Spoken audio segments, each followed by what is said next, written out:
Take the wings in. That looks amazing. They're very spicy. I don't want them. I don't like spicy. I know. I know you're just a little girl and I have to wipe your face the whole time. I got this shit all. I have to treat you like a baby, but you know.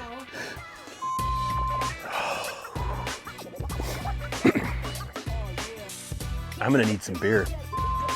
Maybe I drink. Hurry up. Why is this thing shutting off? What's going on?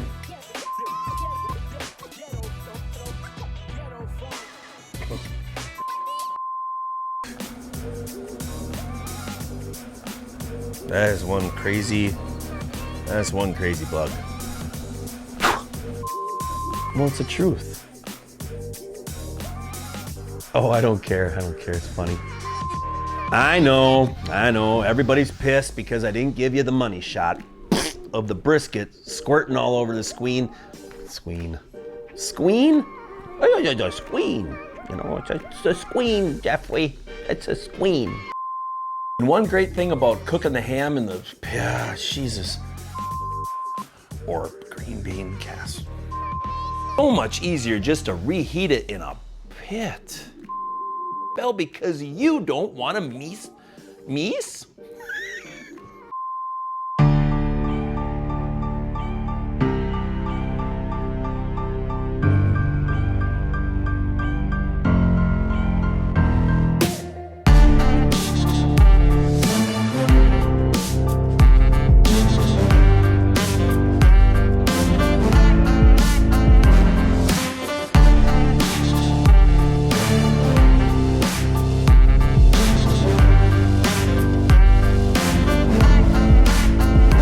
Obviously, this is a great day. I mean, I'm practicing social distancing, but look at those guys. See, they're practicing social distancing too. Very good. That's a really good social distancer there. Howdy. Hi. See, so you can still go out right in the neighborhood and just walk around. You got yourself some wine. Chardonnay, that is, from Wine Till Sold Out. I mean, I can get used to this. I think you can too. Oh, wait, I'm exhausted. Better. You know, and if you don't want to hold the bottle, the great thing about my new invention is you can just let it go down and you just got the tube sticking out. It works, trust me. We're all gonna be doing this real soon, the way this is going. Don't be afraid right now. Just get yourself a nice hazmat suit. Enjoy the beautiful weather. I mean, look at it, it's gorgeous out today. People are working. Ugh. I gotta stop. Refill. So I'm sure a lot of you are thinking I'm taking this coronavirus way too serious. But god darn it, watch one of my old videos and I'll put it in a link above where somebody sneezed in my face. How terrible was that? Oh, his lawn looks incredible. I don't know if I'm talking too much in this mask and that's why it's fogging up, or if I'm running into a cloud of COVID-19. Either way, I'm protected. All right, I better get back to those chicken wings before they burn up. I think my timer's going off right now. If I don't win an Emmy Award for this content, it's rigged. I ain't kidding you.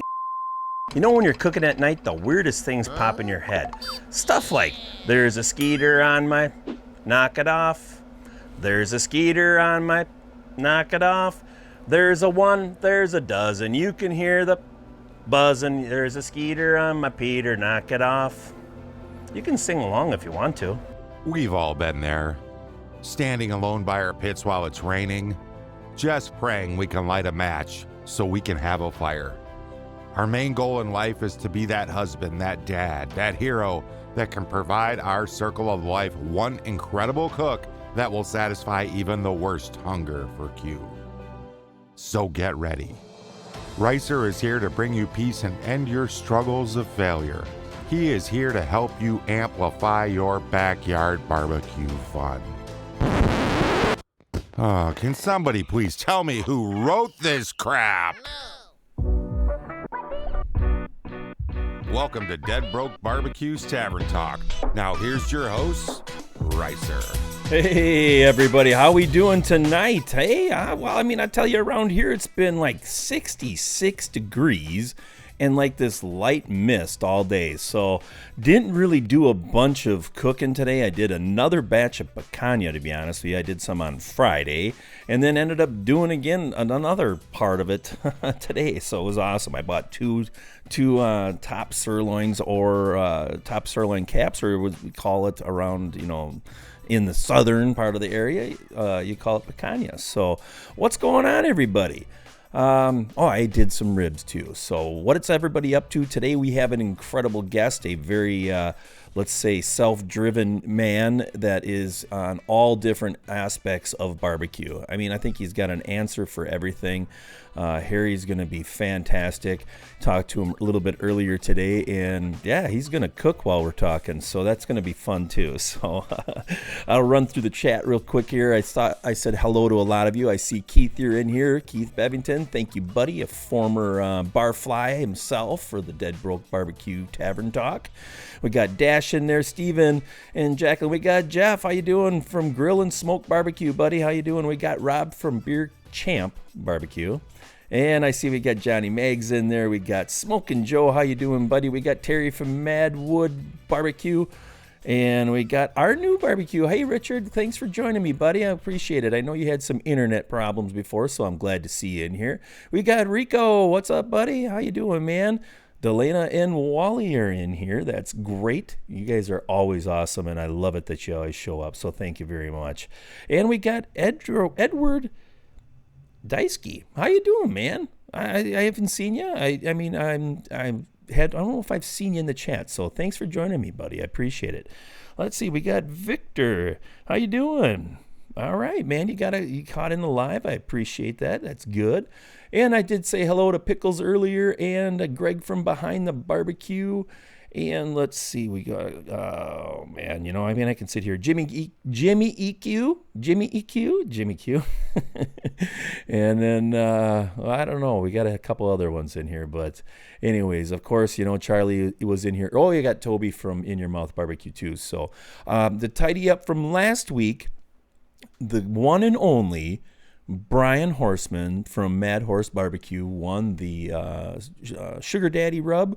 So congratulations, buddy. You are a big winner. So good job, man. We got a special one this week that I'm going to hold off for a little bit before telling everybody. But yeah, I'm excited about this rub that we're going to give away this week. So it's pretty cool. Comparison Cooking. How you doing, Kevin? Thanks for joining me. Yeah, there you go. Way to go, dude. Way to go.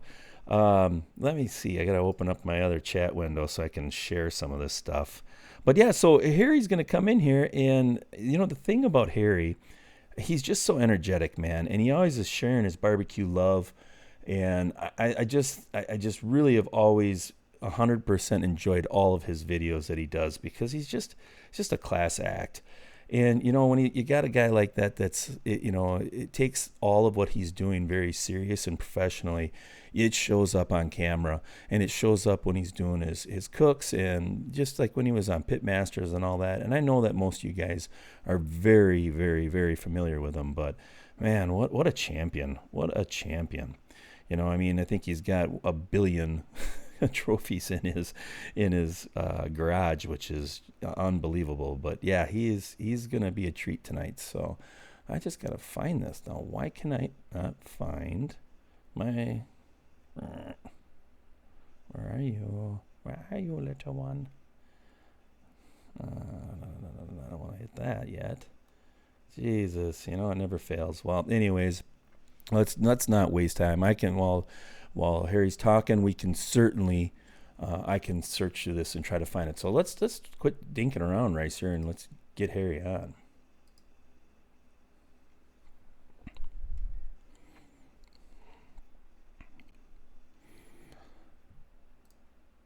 All right, here he's coming. All right. Hey, how you doing, Harry? Let's see. I'm not showing you up on the screen here. Can everybody hear Harry? Or if not, I got to go in and check something real quick. God darn it. How is that possible? Yeah, I can hear you. I can hear you. Connection's good? Yes, our connection's good. I just am not showing you on Skype, so we might have to. I got to make sure that there's something with an NDI that must be DOF connected, but it won't take us long. Gosh, how did that change from when we talked earlier? We did a technical test earlier, right? So it Yeah, came out we did. okay. Yeah, we were fine. Let's get in here. All right. We can hear them, but we can't see them, they say. So at least they can hear you. Okay. That's We'll do a podcast instead. Yeah. Switch from a blog to a podcast. Well, let me see if I can. Let me see if I can get this in here though. There might be something in your set. I think it's in your. It might be in your Skype settings where you have to allow NID. Okay. Oh, what is allow NID? Let's see. Yeah, We didn't have it this morning, right? Yeah. So, Yeah, we didn't actually go into this program, let's see so. here. Allow incoming video, right? Yeah. Yeah, and on. outgoing. Okay, turn subtitles on. Okay, what else is there? Let's see here. Let's see. 1 second.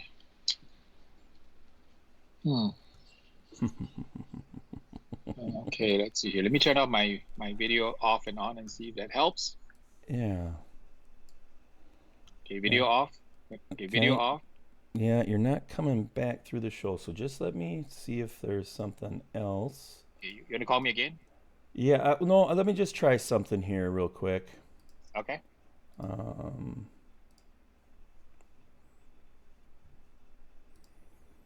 Boy, oh boy.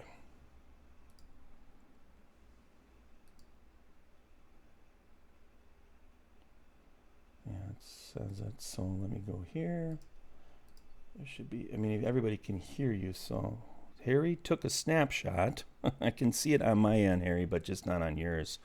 So, okay. Yeah, we're, it's something that's not letting your camera come here, but just Jeff is using a device that could record this call. Okay, so that's okay, right? Yeah, that's okay, because we are recording it. Okay, go back to this screen here. Right. Yeah, you're not showing up still. Okay, no video, right? Only audio? Yeah, only audio. Everybody says in here they can hear you, but they can't see it. All right, yet, you want me to go to the computer? We'll try the computer? Yeah, I think we should try that, let's see how that goes. Okay. Shut here. Yeah. Sure, nothing wrong with my setting here. Yeah, I think. Okay. All right, so if you hang up and call me on the computer. I'll call you right back, Harry. I'll call you right back. All right, let's hang up here. All right. Well, technical difficulties sometimes, but we'll get them in here. We did do our regular test, but today we just jumped on Skype real quick. But for whatever reason, you could see it went black screen on me. And that's telling me that there's something on his phone that's not allowing him to come through. So we can talk about it after a bit. But let's see if he's ready and give him a call now. Because if it don't work now, then I don't know. It says out. So, all right, let's try him again.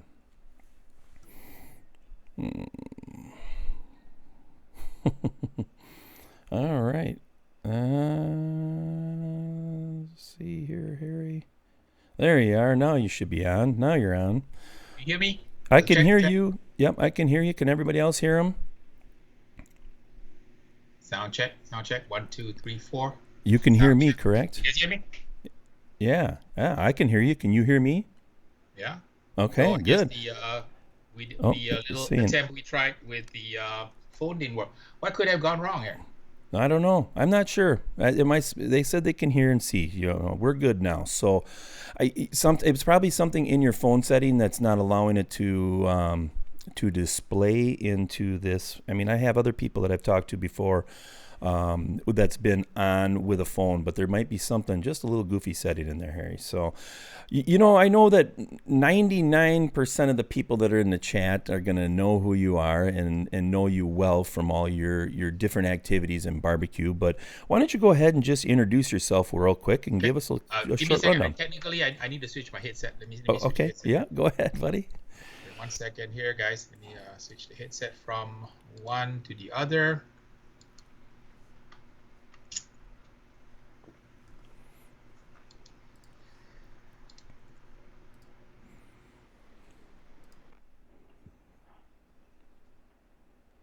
Okay. Can you guys hear me? I can hear you. Yeah, we're Excellent. good. Okay. We're good, All buddy. right. We'll make it work with the laptop here. I Yeah. was outside, so that's why. Yeah, and it's too bad, but hey, if you can get out there, let's see how it works. Perfect. Look at this guy. Can you hear me? Yeah, I can hear you. You're looking good. So. All right. Okay. All right. Awesome. So once you get comfortable, why don't you just tell us a little bit about yourself? Oh no, did he lose him? Poor network connection.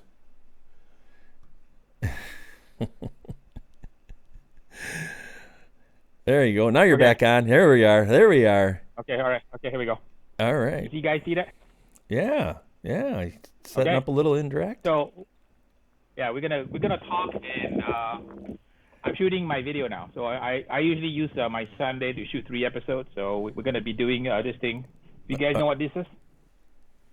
No, I don't know what that is. All right. Anybody from your audience can they say, or can they speak, or no? We are. Yeah, they can't. They're most definitely hearing you. They can write stuff, so they'll see it. You know. Okay. So I'm shooting episode 2 of my durian, barbecue durian, and I'm doing a throwdown, literally a throwdown between these 2 spiky fruits. Okay. And jackfruit. I actually was going. This is called a durian. So I was going to also, if you guys want to see how food is done, for those who are like the content creators out there, they can see that we're gonna cook some ribs also. So we're gonna do a multitasking item. I've never done it holding a laptop, but that's always the first time, right? I guess. You know, I guess so. We want to push the envelope of what's possible here. Okay, so where can I start? So hi everybody. So you guys can see me, and you know me. I'm Harry from Los Angeles, and you've seen me probably on online somewhere. I'm pretty much on YouTube, IG, Twitter, Facebook, and a whole bunch of other places. So Jeff, and I ran into each other. What was the history behind how we met, Jeff? Through Steve Ray. Actually, Steve Ray's the guy that hooked us up. He was the one that said, hey, you got to get Harry on your show, and that's how it kind of worked. And you and I sent a few emails. I mean, I guess I'd have to say it's been probably 3 months now, Harry, but we started setting up it, and it works out good. I'm glad to get you in here, and you and I have talked to several times now since then, and I'll tell you, you're just fun to listen to. I mean, you always have something very important that I take as a smaller channel, smaller barbecue nobody, and I listen to you. So, even with your social media stuff that you're telling me about, I'm pretty impressed at how you juggle all this stuff in your barbecue time. I know you have a regular day job, but then barbecue is your side hustle, and man, you're hustling. You are hustling. We always say that I use Arnold Schwarzenegger as one of my mentors, and he always said, Harry, there's 24 hours in a day, and you just need to train hard to only sleep 6 hours. And the other 18, you try to put to good use, because the sand in your hourglass is limited. It is. That's true. When you reach a point in your life where the sand on the top half of the hourglass is less than the bottom, you got to ask yourself, what are you going to do with the remaining time you have left? So he had a very simple philosophy. He would work 10, 12 hours a day, go to the gym 5 hours a day, and then take acting classes 2 hours a day, spend 1 hour eating, and he spent 6 hours sleeping. And if 6 hours sleeping is not enough, he says you need to learn how to train your body to sleep faster. So that's how life should be. And I always encourage people out there that if you can make a living, you're blessed. Mm-hmm. Yes, right. If you can make a living and make a difference, you're doubly blessed. So when you go through life, and in my case, I started barbecue very late in life. Mm-hmm, I was 50 years old before I started barbecue. So for those of you young uns out there who are young and you want to make a passionate attempt to cook barbecue, start where your journey is, learn from everybody and make it your own, and go out and spread some love in this world. Sure. The you know, you always talk about barbecue love, and you really do have an incredible passion for it. Yep. And I thought it was pretty cool when you told a couple of your people that are big followers of yours to send me an email about, you know, a couple questions. And you got 3 of them. You know, 3 people actually took the time to email me, and I want to make sure, because they did this yesterday, I want to make sure that we get them to you. Kevin Kronk says, you know, I'm a beginner starting out on a 14.5 Weber Smoky Mountain. My main problem is building a solid fire using the minion method. And to sum up this question, it kind of, shoot.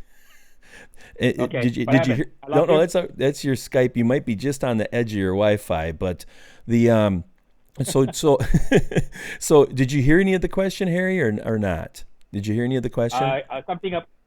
It's a question from the people who sent you 3 questions, right? Okay. Yes, yeah. Just repeat the last part. Yeah, so Kevin Kronk is asking, you know, he's new at starting out on barbecue, and he's got a 14.5 Weber Smoky Mountain, and his biggest problem is building a solid fire using the minion method. He's just kind of wondered, you know, what would you suggest that he should be doing? Because if he gets it too roaring, you know, his coals are too hot, and if he kind of backs it down to 25%, it snuffs out. So what do you think? Okay. Oh yeah, actually the answer was right here. Let me show you the answer. Mm-hmm. Can you see? Yeah, I can see. Okay. Start your fire using one of these. There you go. You know what that is? Okay. No. So that is a Weber starter cube, and you can start your fire. Use a good briquette. Something like this is good. If you want to use a good briquette and that burns consistently. Mm-hmm. And the 14 is a great cooker. And you want to make sure that you know how to start your fire. You need to know how to control the vents. For example, like I can illustrate with a kettle. You control the vents on the kettle by controlling the airflow. You can also control the vents on the top. I don't know if you guys can see, but like so. Mm-hmm. Right? So the key to controlling your pit actually is to not fuss with the one at the bottom, but fuss with the one on top. Because once you shut off the top, right, there's no more exhaust, so there's no more draft, and the pit temperature will actually go down. So to the one who asked the question on the 14, if you have a 14, you want to be able to control the temperature.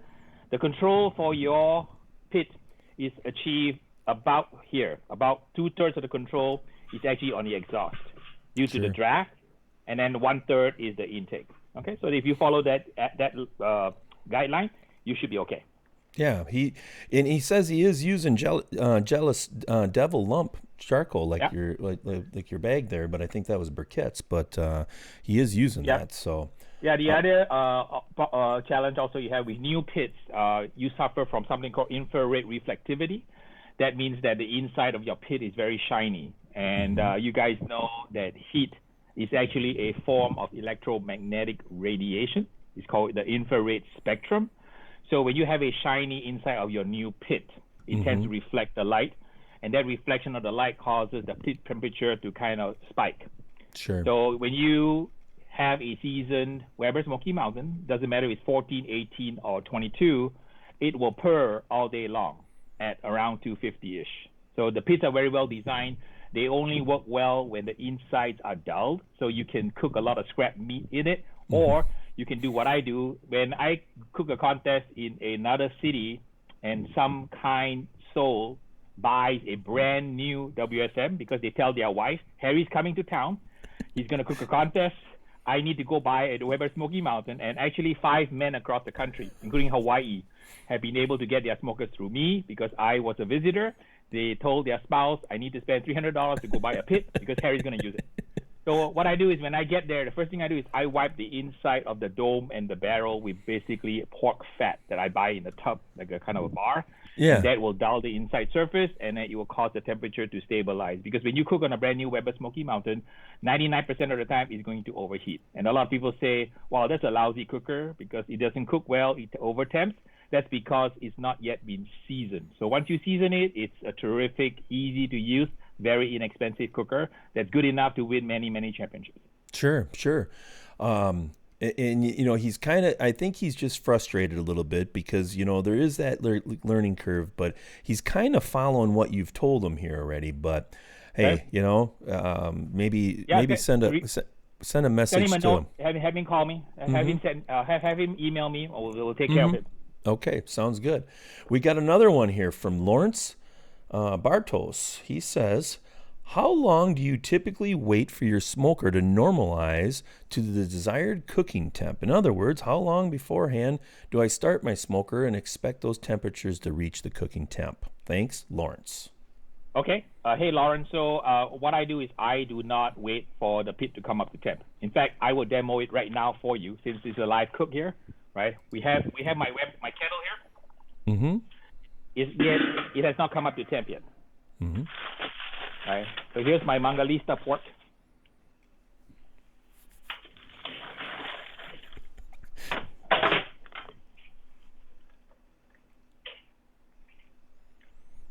See he's going right into it, as if you guys can see. He just lit it and he's putting the lid on.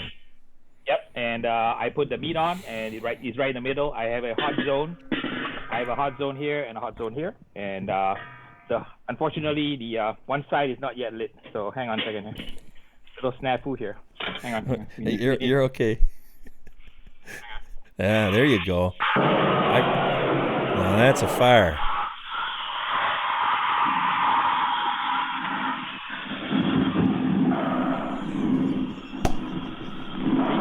Can you guys see that? Oh yeah, they can see it. We can hear it too, buddy. This is awesome, man. So you can start a fire using the cube, or you can start a fire using. I like this better. Yeah. Grill gun is fun to avoid.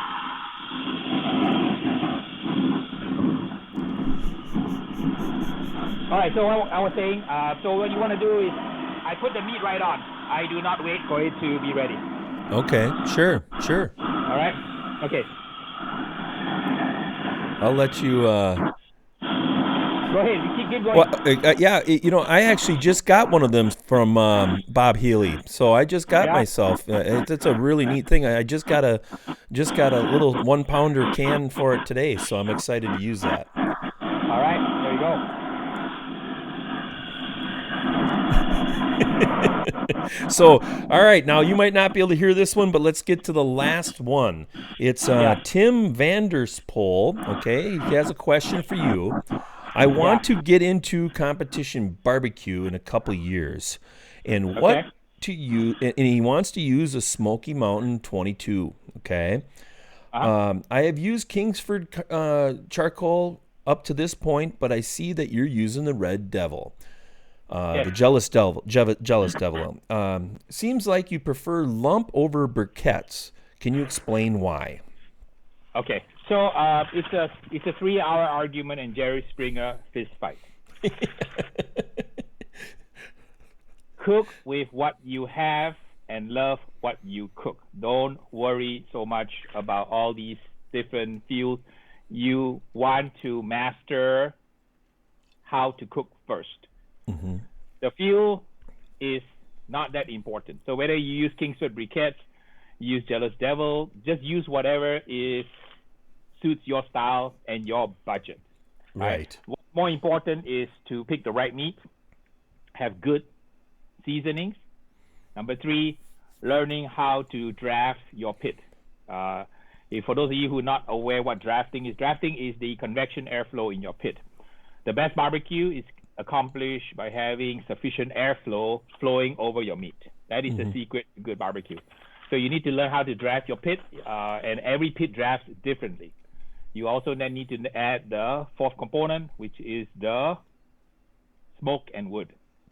Once you master meat, how to fabricate it, understand a primal cut, retail cuts, know how to fabricate the different pieces of meat according to backyard, competition, and catering, learning how to prepare the meat properly, perhaps using a good seasoning, knowing how to make different kinds of seasoning, knowing how to do smears, knowing how to do injections, then you've reached a white belt status.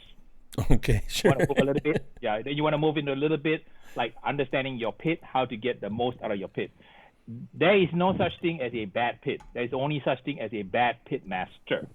So I always tell people it's always about the pitmaster, never about the pit. I know some people across the country, they can beat me cooking with a shovel, a hole in the ground, chicken wire, and some meat because they are that good. So the equipment is really not the main issue. If you go out and look at the top, in America, there's about 7,000 professional teams. You go look at the top 100 teams, you will see a great diversity of equipment used by the top 100 teams. So what does that tell you? They'll tell you that the gear doesn't matter. So don't get gas. Gas is called gear acquisition syndrome. Too many people just have gear acquisition syndrome. How do I know? I have a YouTube channel. I answer 2,000 questions a month from people who ask me all these questions. And I answer every single one because when I started my YouTube channel, I told myself I want to really devote my time to spreading barbecue love. The only way I can do that is to reach out to each and every one of you and guide you the best I can.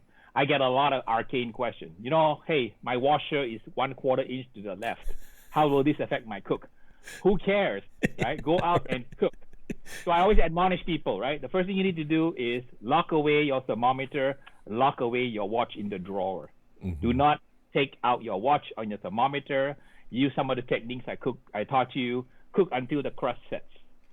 Wrap it in foil, butcher paper, banana leaf, whatever you want. And then put it BTU until it's probe tender using a bamboo skewer. Just 3 simple steps, right? And I've trained about 3,000 students in 250 classes. Many have become grand champions. Some of the best restaurants around the world in America are my students. So I keep telling people, don't overthink it. Everybody wants to go into the detail. Oh, what pellet should I use? Is this smoker better than this smoker? Oh, wow, I can't decide. Do I want the 18-inch? I want the 20-inch. You know, just go out and cook because there is a 3-to-1 rule. Every 3 hours of cooking, you are allowed 1 hour of surfing the internet because there's just too many experts out there, including folks like me. So don't listen to people like me. Don't believe. No. The only way you know is you have to shoot the 10,000 3-pointers yourself. Right. And shoot it for you. You can watch Tiger Woods swing his golf club all day long. All day long. Until you swing the golf club, you cannot know. So when I get questions from folks, I say, Harry, do I use half vinegar and half water or half vinegar and half apple juice? I know that they don't really cook.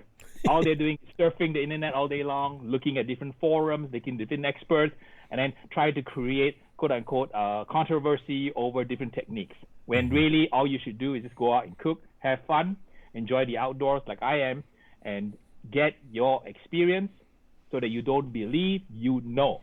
That's the way to do it. Right. And that's well answered. I mean, that's a great, thorough answer to that whole question. He also just wanted to know one little thing on there. Have you ever tried using split logs like you do in a offset in a Weber Smoky Mountain? Yeah, I have half-size logs that I use on my Weber Smoky Mountain because I wanted to replicate the Texas-style offset smoker. So, you know, in Central Texas, like Austin, they cook a lot with post oak. Right. And I wanted to emulate that post oak style cooking in the Weber Smoky Mountain. And I have a couple of videos where I did that. It is not the easiest technique, so I would recommend if you want to use post oak logs in your Weber Smoky Mountain, it is really an advanced technique because it requires you to be a good fire management person. You cannot manage your fire. You don't know how to start up the log and set the log and let it rotate. You're going to have a lot of problems cooking it wood because the Weber Smoky Mountain was never designed to cook with wood. It is a briquette cooker, and that's what it does best. Right. Speaking about a little bit of wood here, Sweet Lou's Barbecue from New Jersey is asking, when you're the wood chunks that you put in your Weber Smoky Mountain, does it depend on how many, like for the amount of wood or food that you're cooking, how many chunks you put in there, or is it just kind of like, hey, I'm going to put 3 chunks in every single time you use it, or does it? Do you have a vary?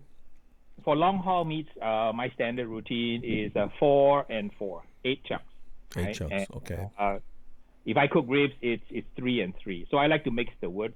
So my favorite for brisket is going to be 4 apple and 4 hickory. Okay. And if I cook ribs, it's going to be 3 probably like a cherry and 3 apple. So I have a lot of wood in my backyard. I don't. Do you guys want to see it? If you can do it, sure. Yeah. If you can keep the internet, let's show. supposed to have good Wi-Fi. I had three, what do you call, Wi-Fi pucks now. Okay, so here's my wood pile. So you can see I have lots of different kinds of wood from.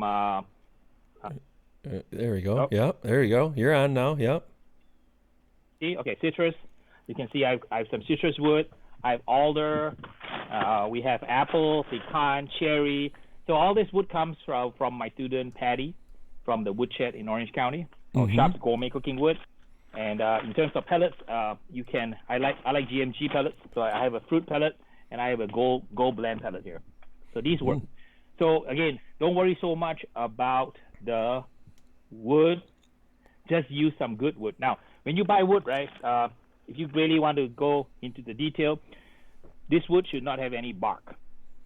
Right. Okay, so you need to have only the center.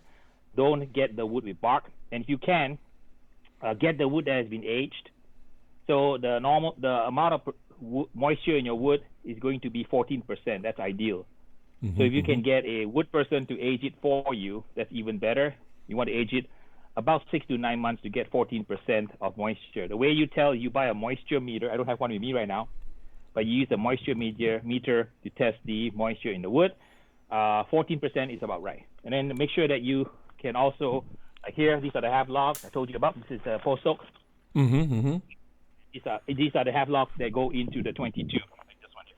Sure. So sure. that also works, right? And then you can use any charcoal you want. I just so happen to have this. Sure. Okay. Sure. All right.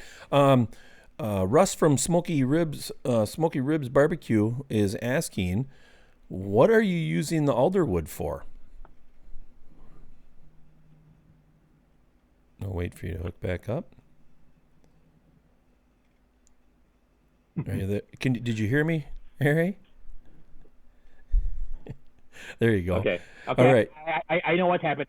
I found out what's happening. Okay. So apparently, I have two Wi-Fi spots here. So I think what's happening is, if I drift away from the first one, it takes a couple of seconds to connect to the second.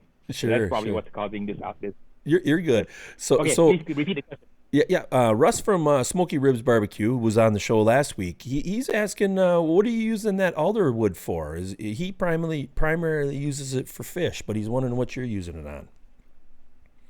I cooked a bluefin tuna head, hon maguro tuna, and some my son's buddies. I guess they went fishing off San Clemente Island in California, and they landed like a 200 or 300 pound bluefin tuna. Ooh, wow. Called a hon maguro.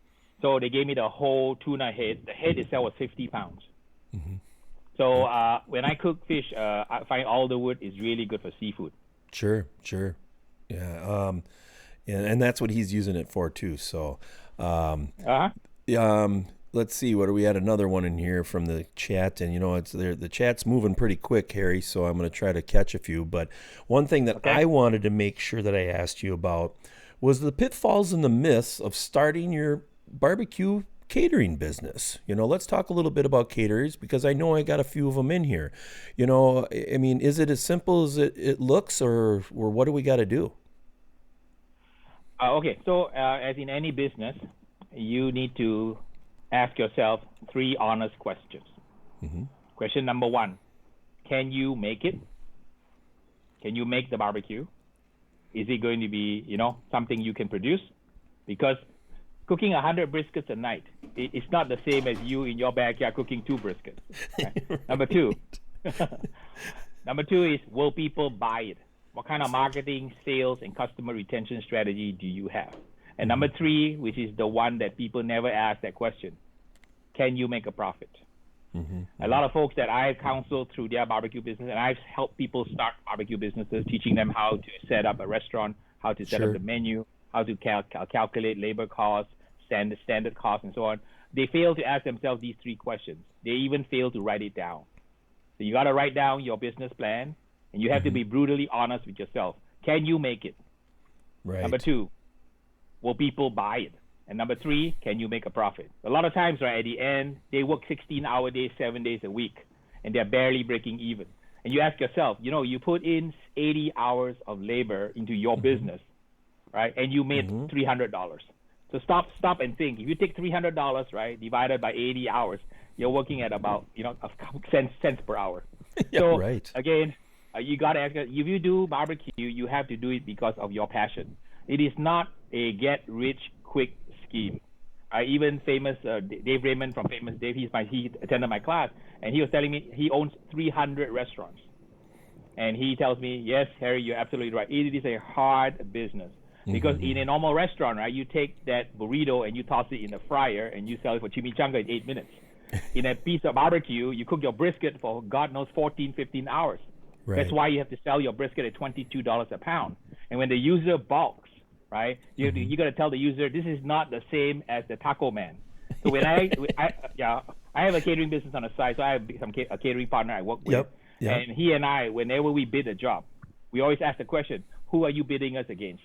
If you're bidding against the taco man and the spaghetti guy, we tell them, I'm sorry, we can't bid because we cannot sell you food for $6.99 a head. We cannot. Right. Because we're cooking you prime brisket, we're cooking you prime tri-tip, we're cooking ribs for you. We cannot sell you at $6.99 a serving. Right. Yeah. Yeah. And it's, and you start looking at because I have people that when I go out for a barbecue, I say, oh my gosh, that's pretty expensive, for like a pound. I mean, that's as much as a steak. And I'm like, do you realize how long it took? So there's 100% sure fact when you're looking at the different aspects of catering. I think some of the guys that do well are the ones that started out being a YouTuber and they got a couple smokers, and then they start doing a little side hustle while they're actually filming a video and stuff. I think those guys, but I think just the backyard barbecue guy that starts out and he's like, I'm going to start a catering thing, and he goes and buys himself a $20,000 rig, and next thing you know, I think that gets a little pricey on him. How are we doing over there? Again, what I recommend you, put those 3 questions I told you into an Excel spreadsheet. Right. People have told me, Harry, if I had listened to your advice, right, before I started and wasted $150,000, I lost my mortgage, I got divorced because of opening a restaurant, you will thank me that I gave you 3 simple pieces of advice. Right. Can you make it? Will people buy it? Can you make a profit? Just those 3 questions alone will save your life, your marriage, your mortgage, and everything else in between. Because a lot of people don't think. If it doesn't work in Excel, it doesn't work in real life, okay? So you have to believe that you have to make the numbers work. If the numbers don't work, you don't want to start something that you're not going to be able to sustain. Right. I've got a question here from Pickles Barbecue. Charlie's asking, he knows that you're continually learning about barbecue, but what's the latest lesson? What are some of the latest lessons that you've learned, like in the past 6 months? On what area? YouTube? In barbecue. I think he's just saying barbecue. He's just kind of open at anything. So I think you can tell YouTube or anything, anything you want. So what I've learned in the last 6 months is something that's very consistent. The more you learn about barbecue, the more you realize how little you know. That is a true statement, right? So I cooked a lot of barbecue, but I'm still learning. Sure. You guys want to see this? Yeah. I'll peek here. So I'm making churrascaria style ribs for a episode I'm shooting. We're gonna do a kind of churrascaria style ribs for a change, because I cook a lot of ribs the conventional way. It's actually pretty cool that you're doing this while you're on my show too. So, all right. So another question for you, because I'm pretty intrigued about how you got into your rubs and all that type of stuff. How do you start your own rub? What's the key to starting your own rub? The slap your daddy. Be an accidental pitmaster. So Okay. I never imagined that I would be able to cook barbecue. And long story short, about 10 years ago, there was a movie called The Bucket List. And one of my coworkers, one of my project managers at work, saw that show, and she came to work and said, I saw a great show. We should all do something with our lives before we kick the bucket. And they gave me a dare goal, the stretch goal, which was to cook a contest. So I just wanted to cook one contest to get them off my back. And long story short, I ended up winning the contest. So I am a total quack. I have absolutely no credentials sitting here talking about barbecue. And the journey for the past 10, 12 years has been phenomenal. It's taken me around the world. When you start a barbecue competition circuit. After you start winning contests, people notice you. And I ended up on a TV show called BBQ Pitmasters Season 1. And somehow at the end of the season finale, I ended up beating 3 world champions. So that kind of put me on the notoriety map that this guy from West Coast, from California, the land of tofu and artichokes, actually can cook barbecue. So I had a guy who called me and said, hey, you don't know who I am. My name is David. I noticed that you don't sell rub products. So I said, yeah, I have a full-time job. I build data centers for a living. I work 40, 50 hours a week. He says, I own a rub company. Would you like to make some rub and sell? I said, sure. My revenue from rub is 0. Right. Anything higher than 0 is not a bad thing. So in about 2010 or so, 2008 or something, he decided he'll put some of my product into a bag, like a plastic bag, kind of like a marijuana bag, because we know this, I had no budget. So in the first month that he released it with no advertising, we sold $1,000 of that product. So I just got lucky because I had a little bit of notoriety due to a series of very fortunate coincidences. I ended up on a TV show. I ended up winning it. So then my name became known and people started to want to buy my product. So the good news is that because of this little Slap Yo Daddy brand, I've been able to propagate a lot of what I call barbecue philanthropy. For those of you who follow me on my channel, you know that a lot of my work is done for charity. A lot of the net proceeds get donated to Operation Homefront for the veterans, their families, and the troops. It gets donated to Save the Children, because every day as we sit here and cook barbecue, 20,000 children around the world die. Sure. And then also like OBR. You guys heard of Operation Barbecue Relief? Have you guys heard of that? Yep. So OBR is an organization that helps people when there's natural disasters. You can go out and help cook barbecue. I was in Florida for Hurricane Irma, and when they told me to go cook the pork, I said, okay, yes, sir, I will cook the pork. Dang it, it was a whole pallet. How long did that take you to cook that whole pallet? A 4 by 4 by 4 foot pallet of pork. So we had to set up a crew, and then we cooked about 25,000 meals a day. So it's a stop and think, right? 25,000. That is beyond, makes your head explode even to think about that. You have to have a set of about 50 volunteers, and somebody's going to be dumping the rub on the meat. Somebody's going to be seasoning it and throwing it onto the pit. And we had like a chain gang going, and we were working in about 100-degree temperature with 100% humidity. Oh my gosh! Every 20 minutes, right, you have to step away from the line and drink some water before you pass out. Right. Speaking kind of a little bit about your achievements and how you say you got lucky and all that type of stuff. I mean, you obviously, from talking to you, I mean, you figure things out. You enjoy figuring things out. You're using some engineering, and you're using some of your, a little bit of science type of talk and all that. When you're doing your videos, you get into pretty deep, And what out of all the 130 champions, let's say, what's your most memorable one that you could actually say it was by far your biggest achievement in the competition world? I think it's very easy to answer that question. It was the first contest. After I got on that bucket list, I was challenged to cook a contest. In fact, I actually forgot about the stretch goal. So I would go to work, and my coworkers say, "Excuse me, Harry, where is your stretch goal? When are you going to complete it?" So I finally decided, I'll just cook a contest in Palm Springs in California, get my coworkers off my back, because they wanted me to check off the bucket list. And I had no idea what to do. So what I do is I went into my kitchen and packed into my entire kitchen and threw it in the back of my van. And then I thought I better show up with some nice smokers, because I don't want to be the newbie on the block, show up with some crappy equipment. So I bought 2 Weber Smoky Mountains off Amazon.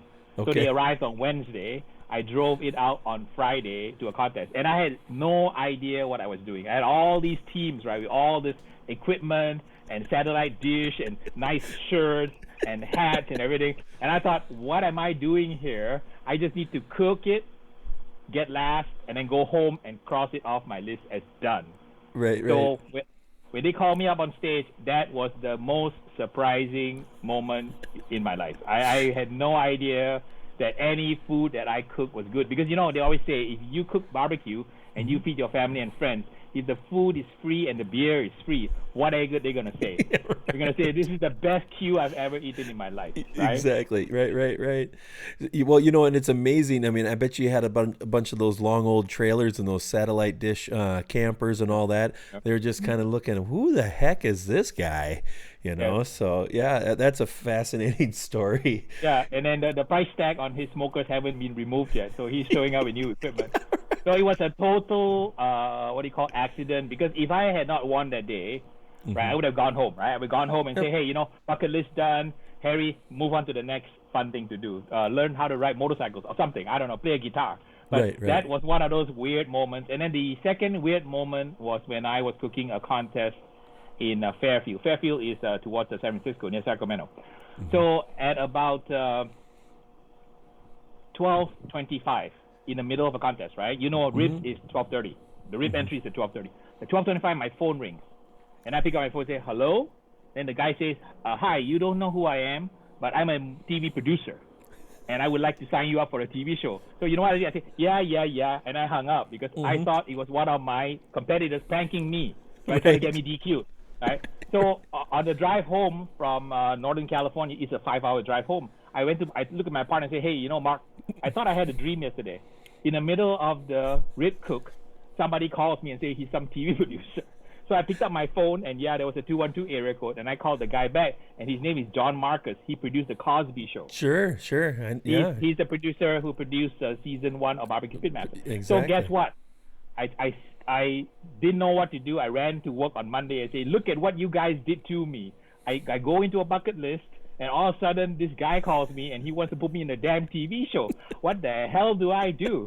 So they said, well, Harry, follow your heart. If sometimes, life gives you lemons, you make lemonade.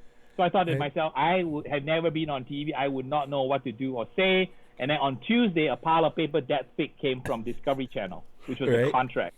So I went back and told my coworkers, I said, look, what do I do with this contract? They say, Harry, follow your heart, just sign it. So when I signed it, I found out later on they want to put me in a show with 7 teams and 3 world champions.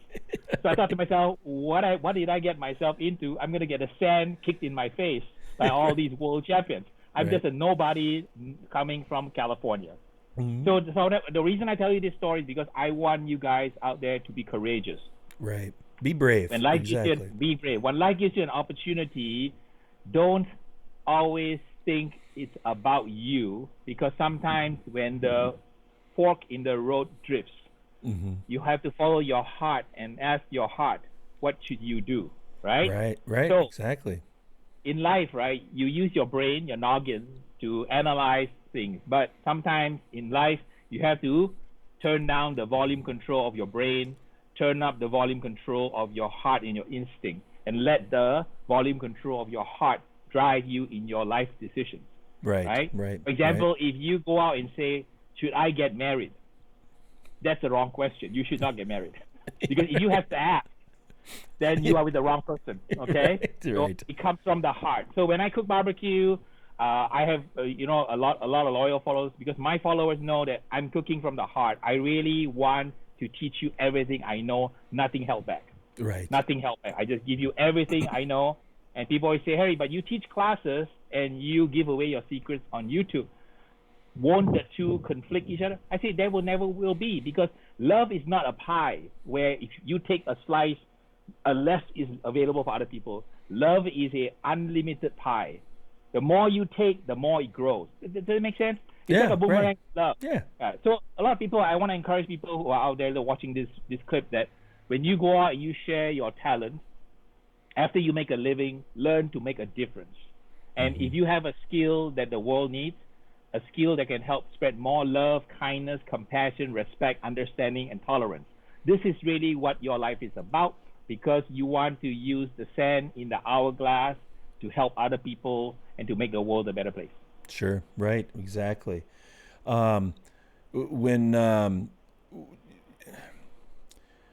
your experiences as a competition judge kind of led to you eventually, I think, teaching classes, correct? You went to be a judge first, and then you went to start teaching classes, or was it just the opposite? I can't exactly.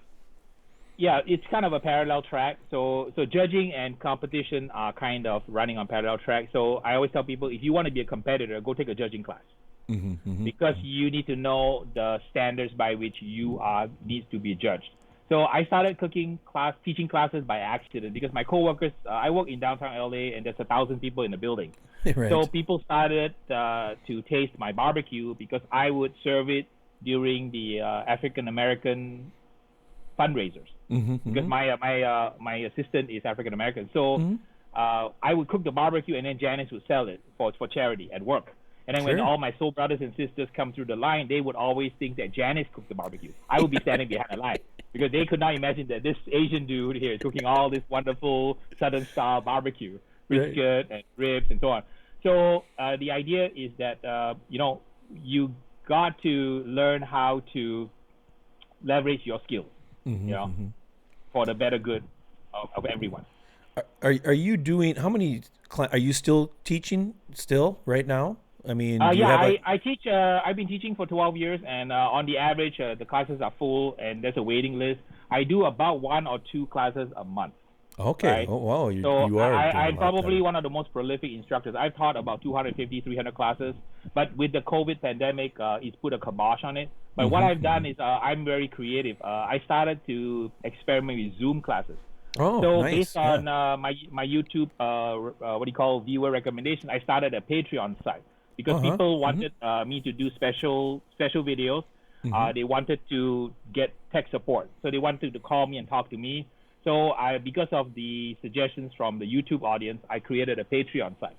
So now I have approximately about 250 Patreons. So what I've done is I've actually started teaching them Zoom classes. Okay. So like we did one this morning, I showed them how to make a kind of a egg frittata. We did an egg frittata session this morning. Last week we did a tandoori chicken. So the audience seems to be interested in learning over Zoom. So what you do is I give you a list of ingredients. You go buy it. So let's say you buy your brisket, and I show you what to buy. And then we cook together. I can see you, and you can see me. Sure, so I can guide you and say, okay, Jeff, you're trimming the brisket. Trim it this. Right, yeah. Oh, that's really cool. I mean, obviously with the COVID, that's what you've had to think outside the box to be able to continue to teach people. So it's a great idea. What else in the COVID, now that the COVID stuff is all out there, what else has that kind of dampened your barbecue? Obviously in the competition stuff, but what are you seeing out there, and how is it being really affected out there? I think the biggest thing that has impacted me is the social interaction, right? So we are Homo sapiens, and we are communal social creatures. It's really nice to interact with your community. For example, I was very kind of, in a sense, sad that I'm not able to visit my barbecue buddies. I had a trip planned to Midland, Texas to hang with my buddy Junior Urias to help him celebrate Junior Urias Day at his restaurant. I had appointments to go visit T-Roy. I was going to visit Baby Bag Maniac, all my buddies around the country, in Austin, Dallas, Houston. Everything has been put on hold because I cannot travel. So I've lost the social interaction from my classes. I can't travel to see my buddies. And I had trip plans to go cook in Europe. All that is put a kibosh. I had a kosher barbecue contest in Dallas, which I have been trying to get in for 10 years. So I always wanted to add that feather in my cap. Harry cooked kosher barbecue brisket. How cool is that? Yeah, that's really cool. What is amazing is that the guy who is the champion from the Kosher Barbecue Association, he told me he used my recipe to win Grand Championship. So how cool is that? So he invited me to help him, or he was going to help me get started on the kosher barbecue. So I thought, how cool is that? Oh, so that's awesome. I've missed the social interaction, and I have a message for all you folks out there. This COVID pandemic is probably going to be here a while, right? Yeah. And then the vaccine situation is not going to happen anytime in the next few weeks. It's probably going to be months, if not maybe half a year, towards December or early 2021. Right. So it's very important in life to have a good emotional and mental well-being. And I would submit to you that cooking barbecue is a great way to continue to have that sense of control. Because you know why? When you control your fire and you control your pit, you control your meat, you control your cook, it's a sense of what I call control over your life. Even though you cannot control being quarantined, you can control what happens in your pit. Right. And it's very important to kind of have a positive attitude. And then the important thing is to be safe, right? I know that Right. a lot of people don't follow science, right? I know people don't believe in science because I have those on my channel. They come and tell me, Harry, you're going to die because you're using MSG. Don't you know that thing will kill you? So again, right? So remember, like there are 6 million Americans Right. who believe the world is flat. 6 million. Yeah. Okay? That means that 3 out of every 100 people you talk to, they will Right. go to their deathbed saying that all those NASA pictures are all shot in Hollywood.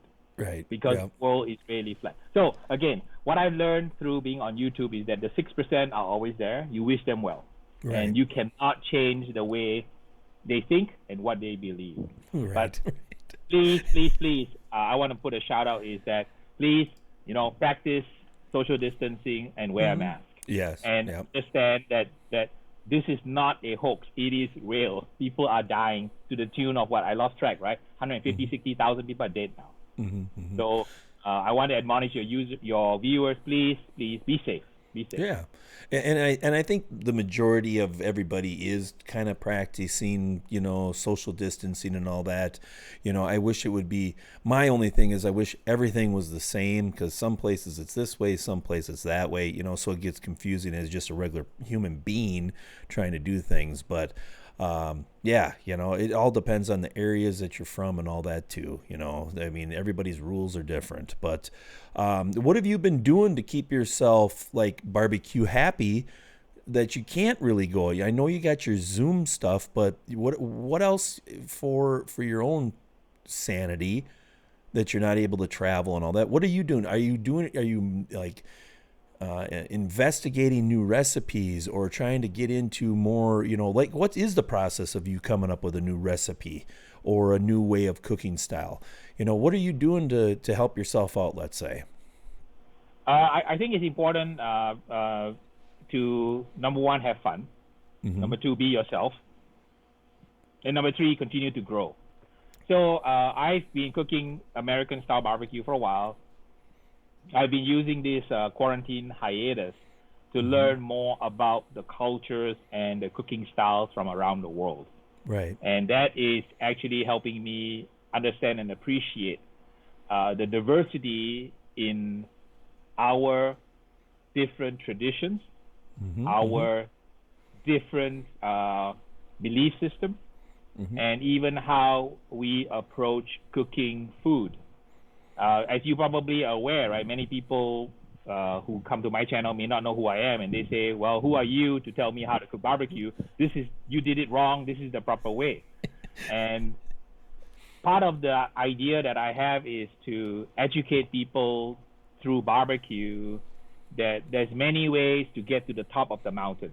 Right. If you're all at the bottom and you want to get to the top, there's many ways to get to the top. You should learn how to respect, right, and accommodate different styles. What we say around here, there's many roads to Chicago. So and it's the truth, and as a YouTuber myself, a small little channel, but as one myself, that it's like, well, this is just how I do it. There's a million ways to cook a steak, but this is how I like to do it. And I always like to try to do, different styles, but when you haven't done it forever, well, it's not really the way to start out, as my opinion, when I'm doing a video. Now, if I tell you in a video that, hey, we're going to try this, I've never done it before, well, at least you're aware that I might have a mistake, but who cares? It doesn't matter. It's about learning, The viewers out there saw me actually fry a brisket, right? They thought, what in tarnation is this guy up to? He fries a whole brisket, in 2 gallons of oil. Why? Because somebody told me that it won him second place in a contest. So I said, hey, if you won your second place contest, I'm willing to try. And a lot of people kind of poo-pooed me, saying, oh, look at that idiot. He's a Grand Champion Pitmaster and he's trying harebrained things like that. I try a lot of harebrained things that somehow I can't even tell you on camera to get to that pinnacle of perfection. Right. And you just have to have fun. If you are naturally curious, the only way to know is to do it yourself. And food is something that I enjoy playing with. An artist has paint and they paint something beautiful, right? I see meat, food, smoke, fire as my painting supplies. It's your studio, yeah. Now you're gonna build your creation, you know. And I agree with you on that too. You know, I mean, like with me, yeah, you better check your ribs. Oh, it's kind of done. Oops. I was gonna say something a little earlier, you know, but oh well. Oh well, okay. Beans will be upset at me. Say, hey, you know, how come the ribs are a little charred today here? What's the deal with that? And you can blame it on Dead Broke Barbecue. That racer from Dead Broke Barbecue, yeah, it wouldn't bug me. Oh, there you go. You guys know what this is? Well, have you heard of chili relleno? Chili relleno? I don't know if I've ever seen one that big. Okay, so this is called a chili Anaheim. So it's Anaheim chili, and it's for making enchiladas and for making chili relleno. So I'm gonna roast it because I'm using my pit, right? So I'm very efficient. Since I have my pit running, I don't want to waste the fuel. So I'm roasting my peppers for the week. So I'm shooting other episodes during the week. So I'm using this to prepare some of the ingredients that I need to cook. So since I have a fire is great for cooking roasting peppers. So I can kind of shred the skin later. Right. Yeah. So here I got another question from Sweet Lou's Barbecue again. Okay. Yeah. Oh wait, maybe he's just telling me. He's just telling me something here. Yeah, there's 100 ways to cook is basically what they're saying. Here's one from Charlie. How has Malaysian cuisine affected your take on barbecue, Harry? Okay, so I cook like an MMA fighter. So I don't have any style. And the way I cook is if it's jiu-jitsu, I'll use jiu-jitsu. If it's karate, I'll use karate. If it's Grecian wrestling, I'll use Grecian wrestling. So a lot of folks are very confused by my cooking style because what I do is I study and I learn cooking styles from around the world. So I'm just as comfortable using molasses as I am using coconut palm sugar. I'm as comfortable using fish sauce as I'm using salt. So my cooking style has really been influenced by all of the cuisines of the world. And I don't mind mix and matching the different cuisines because I know from my palate the flavor profile I am searching for. Sure. And I'm not afraid to mix cultures or mix traditions in order to create that flavor profile that I like. People always ask me, Harry, how can you win so many contests? I win contests because I cook using Harry's purple cow theory. So here's how I can explain it briefly. When you drive along the freeway and you see a cow pasture on the hill. In Wisconsin, you guys have a lot of cows, right? Right. What is the color of the cow in Wisconsin? Typically going to be black and white, but then we have some brown ones and and all that too. So if you drove, right, Jeff, by the pasture and you saw a cow in purple, a purple cow, what would your brain say? What the heck is that? Exactly. You got my point. So when you cook a barbecue contest and there's 125 teams, if you are turning in brown and white and black, whoopee-doo, it's going to be all the same. The judge is going to eat it and say, well, kind of looks like a regular Wisconsin cow. It's black and white. Right. But what happens if they put something in the mouth and say, dang, this thing tastes purple, man. It's like superbly cooked, but it's got that little special thing about it that I'm going to give it a perfect score. That's how you win a barbecue contest, is using Harry's purple cow theory. It's got to be extraordinary, ordinary barbecue. I'll say that again. Extraordinary, ordinary barbecue. If you're turning in a macaroni and cheese contest, if you turn in straight macaroni and cheese, will you win? Probably not. Right. You want to turn in extraordinary, ordinary mac and cheese because it looks, smells, tastes just like macaroni and cheese. But there's something purple cow extraordinary about it. I spend all my time tweaking and tuning flavors. Sure. So when I create a product like this, right, I put a lot of thought into it. I put in things like Worcestershire powder. I put in like shiitake mushroom powder. So these are all based on traditions that came from other parts of the world. So because I'm able to incorporate some of these traditions and these secrets, not secrets, these are well known in other parts of the world, but they are novel in America. So if I use something like nutmeg in my sauce, the judges are not going to be able to detect it, but they're going to be able to say, there's something so special about this rib. It just has that floral note, and I don't know what the pitmaster did, but I'm going to give it a perfect score. So that is how I've taken international style traditions and then build it into my routine in competition. Sure. That's pretty cool. You know, and it's, I think that's what, you know, obviously pushes some of these guys to win over the top, is because they did add some little thing that just is that, well, it's familiar, but there's something just a little special about it, for sure. You know, 100%. How did you start your YouTube channel? What made you start doing it? Oh, the YouTube was another accident. So my life is full of little breadcrumbs along the trail, and I somehow see the breadcrumb. I say, okay, let me follow that breadcrumb, see where it goes. So, you know, I told you I teach classes. I teach 2 classes a month, or 25 to a year.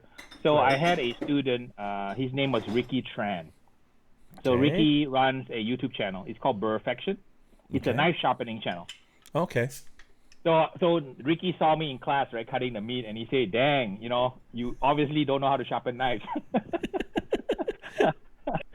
So he said, "Okay, since you taught me how to cook barbecue, why don't I, you know, show you how to sharpen your knives? Because I have 45 knives, right? And the reason they're all there is because every time it's blunt, I buy another one." So that was my solution. So I could never get the knife back to where it was, right? So what I do is, you know, I just buy another one. So no big deal, right?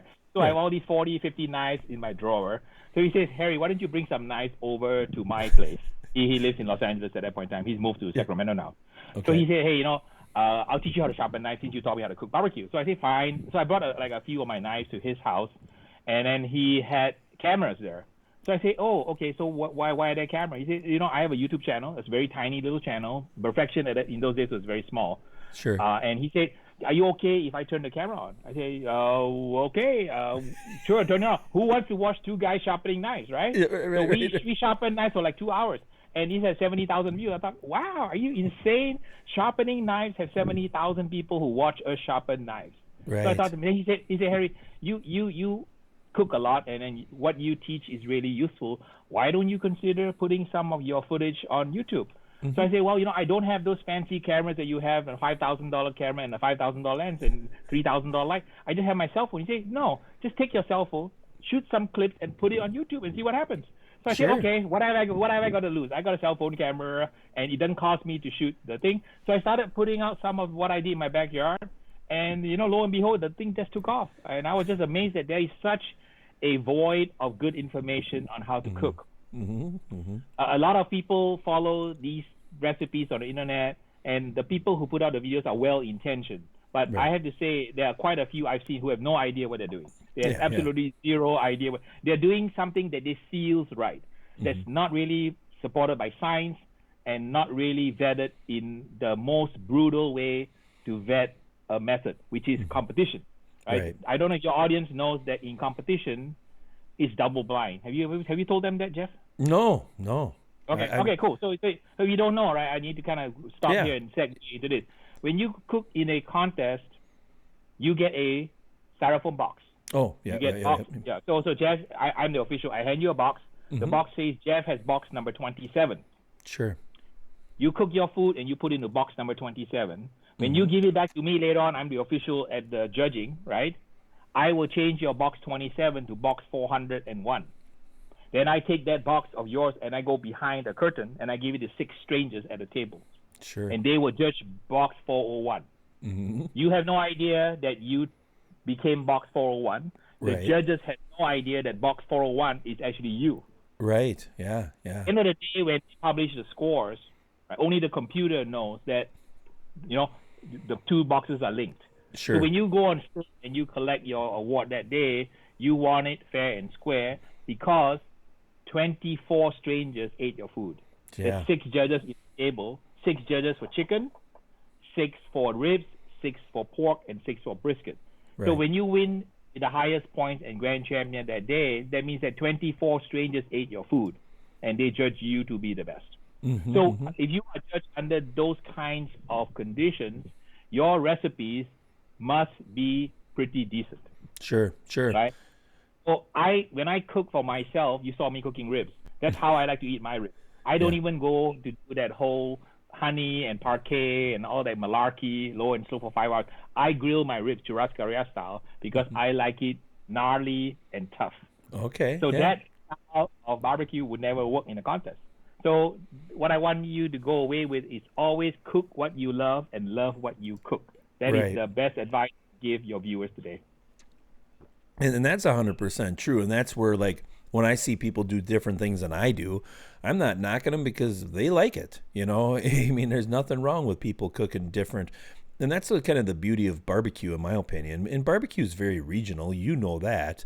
But, like, you know, flavor profiles and heat, you know, and spiciness and stuff like that are all different in different parts of the country. You know, the preferred way, let's say. But, you know, I think it's just awesome that a guy like you, I mean, you just do everything. I don't know if there's anything that you can't cook, Harry, you know, or you haven't cooked, you know. So it's fascinating on that. But with, like, your YouTube channel, I think you started out with your cell phone, and I think you still videotape with your cell phone, if I'm correct, right? Yeah, it's a cell phone. Yeah, and you do a great job. You do a good job on editing too. I mean, so hey, you got 127,000, I think, when I looked, subscribers. You're doing great, man. You know, and it's just another thing. I mean, I said it earlier when I opened the show that you're kind of one of those rare guys that is not only a competition cook, a competition judge, a YouTuber, a TV star. I mean, you really are a TV star, you know, in the barbecue world. I mean, you're very, very, very multi-talented in barbecue, and you have so many different platforms. It's amazing to me. You know, I'd like to have just your YouTube channel, and I'd be thrilled. You know, Johnny Meggs might have missed this one, but you know, he's asking what your favorite competition was, but I'll tell him it was your first one. It was your first one that you won. Yeah. So the I got one question here. How do you go about, and I don't think you have to do it anymore, but what's kind of the best practice of looking for sponsorships for a barbecue channel? You know, what do you think is the best way to approach that whole situation? Okay, first off, I have to say getting sponsored is not easy. Mm-hmm. The field is very, very packed. Right. Because there are many good, how should I say, there's a lot of talent out there in terms of the barbecue world. Right. And some folks actively go out and solicit sponsors. Some folks have sponsors contact them. Mm-hmm. Trying to build a business model using sponsorship is not easy. Right. Because sponsorship only comes when you have notoriety and eyeballs.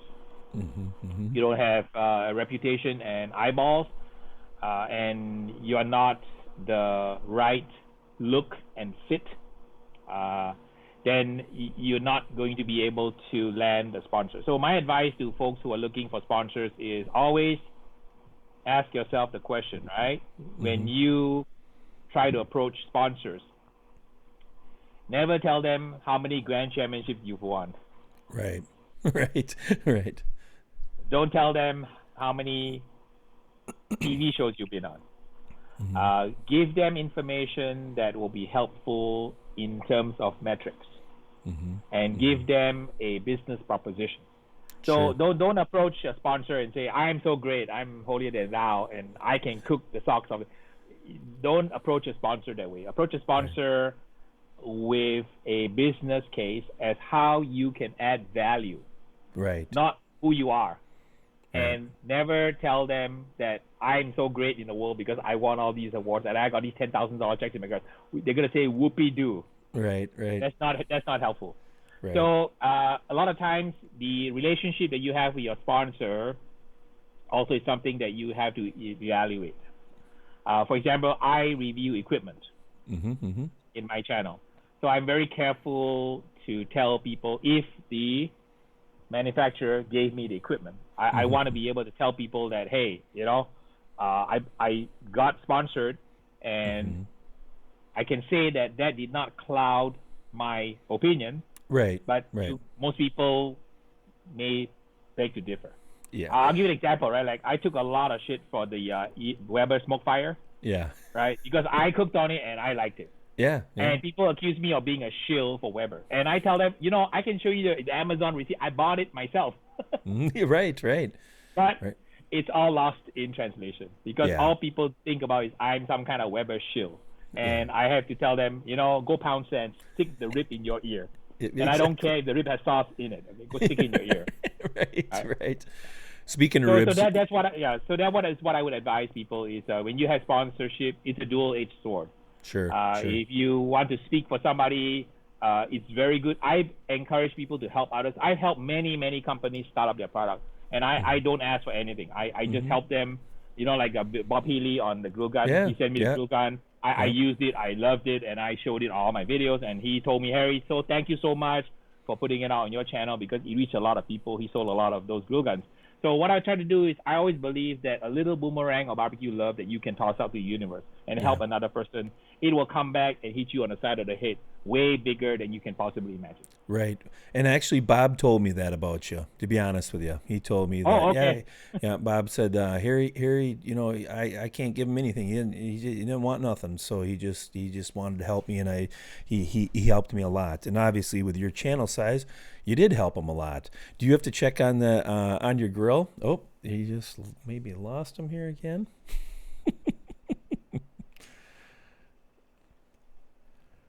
Maybe he's coming back. Well, thank you. Oh, hopefully he comes back on here in a second.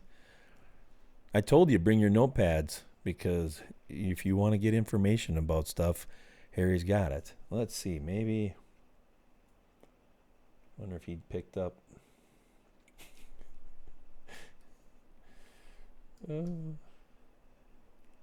Fun, though. I mean, fun, wild guy. Let's try calling him back. We'll try it that way.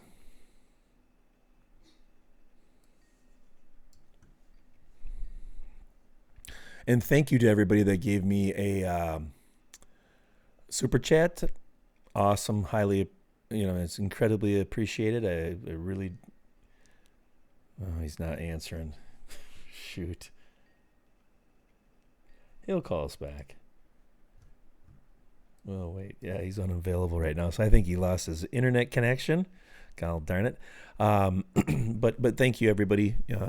Josh and Babe and let's see, we got Sheila, thank you, and Brad, and I saw another one pop up, and I'm terrible sometimes that I can't remember because I'm trying to listen to the chat or listen to the guest also at the same time.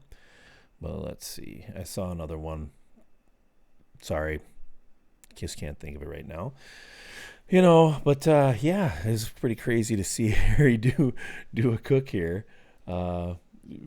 Pretty funny. I don't know if he's. CJ and I talked about a little bit yesterday that just be ready. There he is. Oh, he's unavailable. It's shutting down. He was like, yeah. Oh, here he goes.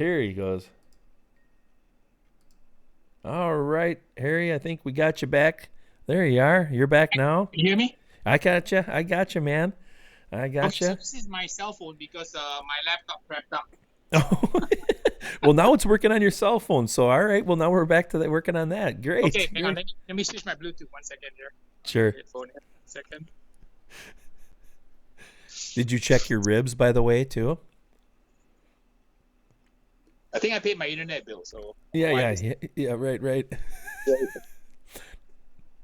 Okay, I can hear you now. Okay, I can hear you. Yep, and we can see you and all that. Yep. Excellent. Hang on, let me get my food off here. Sure. Yep. You got to do what you got to do. Here. Yep. Let's see here. All right. Is the camera front or back? Let me see. Yeah. No, you're fine. We're on. It's facing you right now. There, it's backwards. Yep. You got it now. Right, cool. Okay. You're facing the pit. Yeah. Excellent. Okay. Let me get the food off here. All right. All right. Keep going. I can talk. Okay. And, all right. So, when it comes into how to be a judge for, let's say, like KCBS, okay.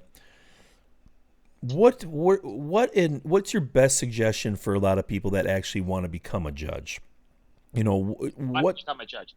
Yeah, how to become one? How do you become a judge for the KCBS? All right, the first thing you want to do is go take a judging class. Okay. And that's a requirement. So go take a judging class, and the class runs a whole day, and you get a chance to understand the judging rules and what the criteria is. You learn in great detail what taste, tenderness, and appearance is supposed to be. Mm-hmm. How to award the scores. You are given a education on the weighting. Weighting means that appearance is equivalent to a 5-pound dumbbell. Mm-hmm, mm-hmm. The taste is equivalent to a 25-pound dumbbell. And you are given opportunity to eat different barbecue entries with errors in the entry that done on purpose, so that you can tell what is right and what is wrong. Sure. So, recommendation is to attend a class on how to judge and become certified. Go judge a few contests and listen to the senior, the veteran judges who can guide you on what to look for. I teach, I help the California Barbecue Association teach advanced judging classes. Mm-hmm. So we develop a curriculum, and the curriculum involves us teaching people how to judge, and we cover advanced topics such as taste, the tenderness. We talk about the animal. So the California Barbecue Association has a class once a year, and we teach everybody how to become more proficient judges. So, so the short answer is take a judging class. Sure. And to follow that up with another question, Jimmy Q, he's wondering, is it actually worth becoming a judge, or will he kind of ruin his taste for barbecue? If you don't want to become a competitor, is it worth becoming a judge, or is he gonna I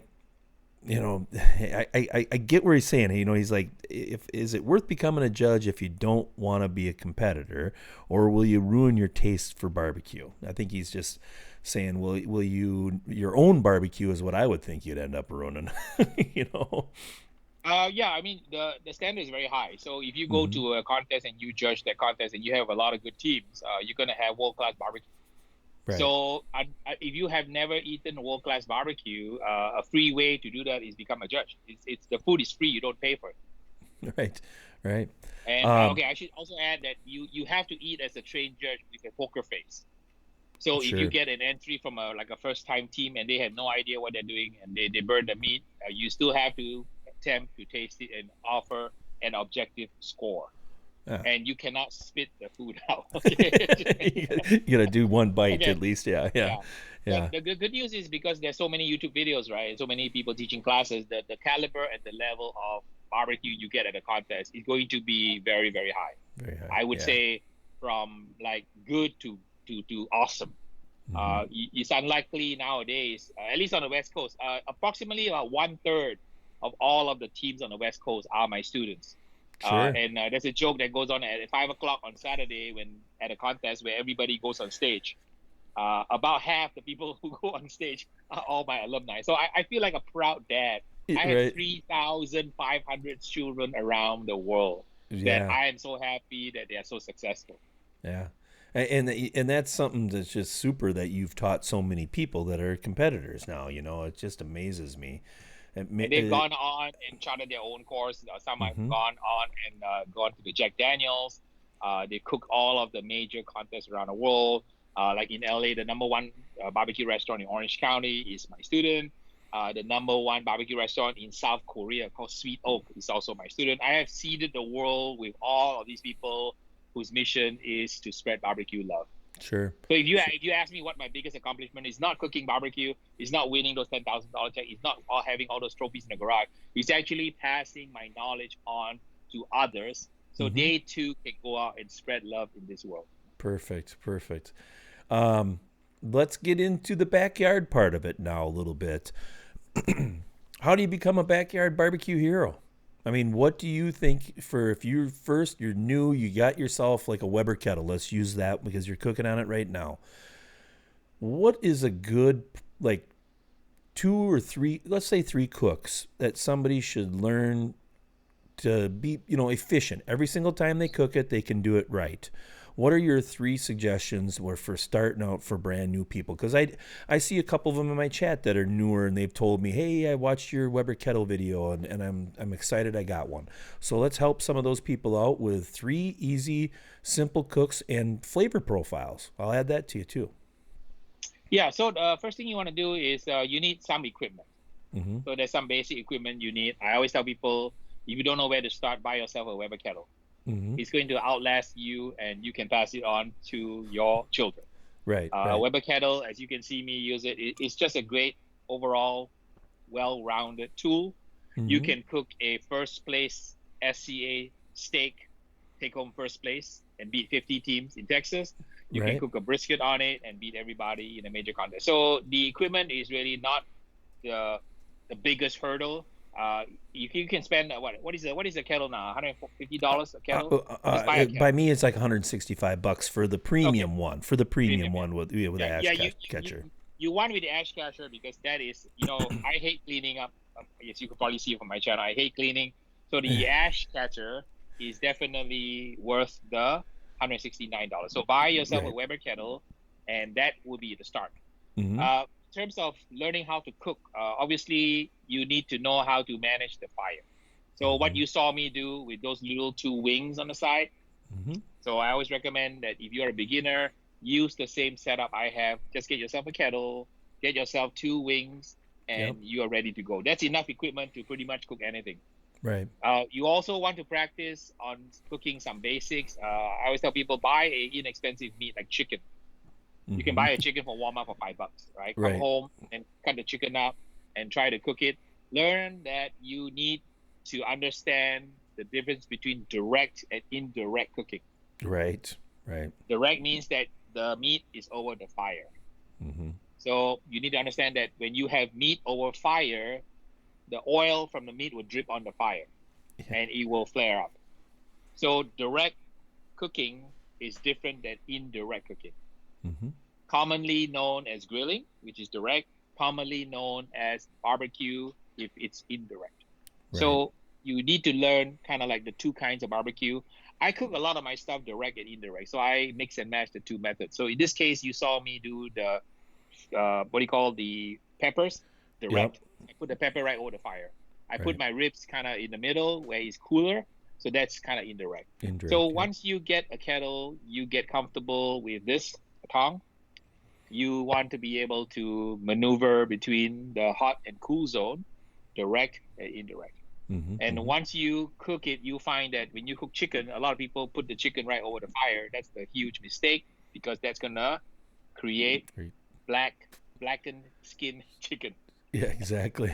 Yeah, scorched it up. El scorcho chicken that you pour the Kraft barbecue sauce to hide the bird skin, or you just try to pull the skin off and try to serve the chicken without the skin. So I've seen it all, because every time when I do a class, I always ask my students, what problem are you here to solve?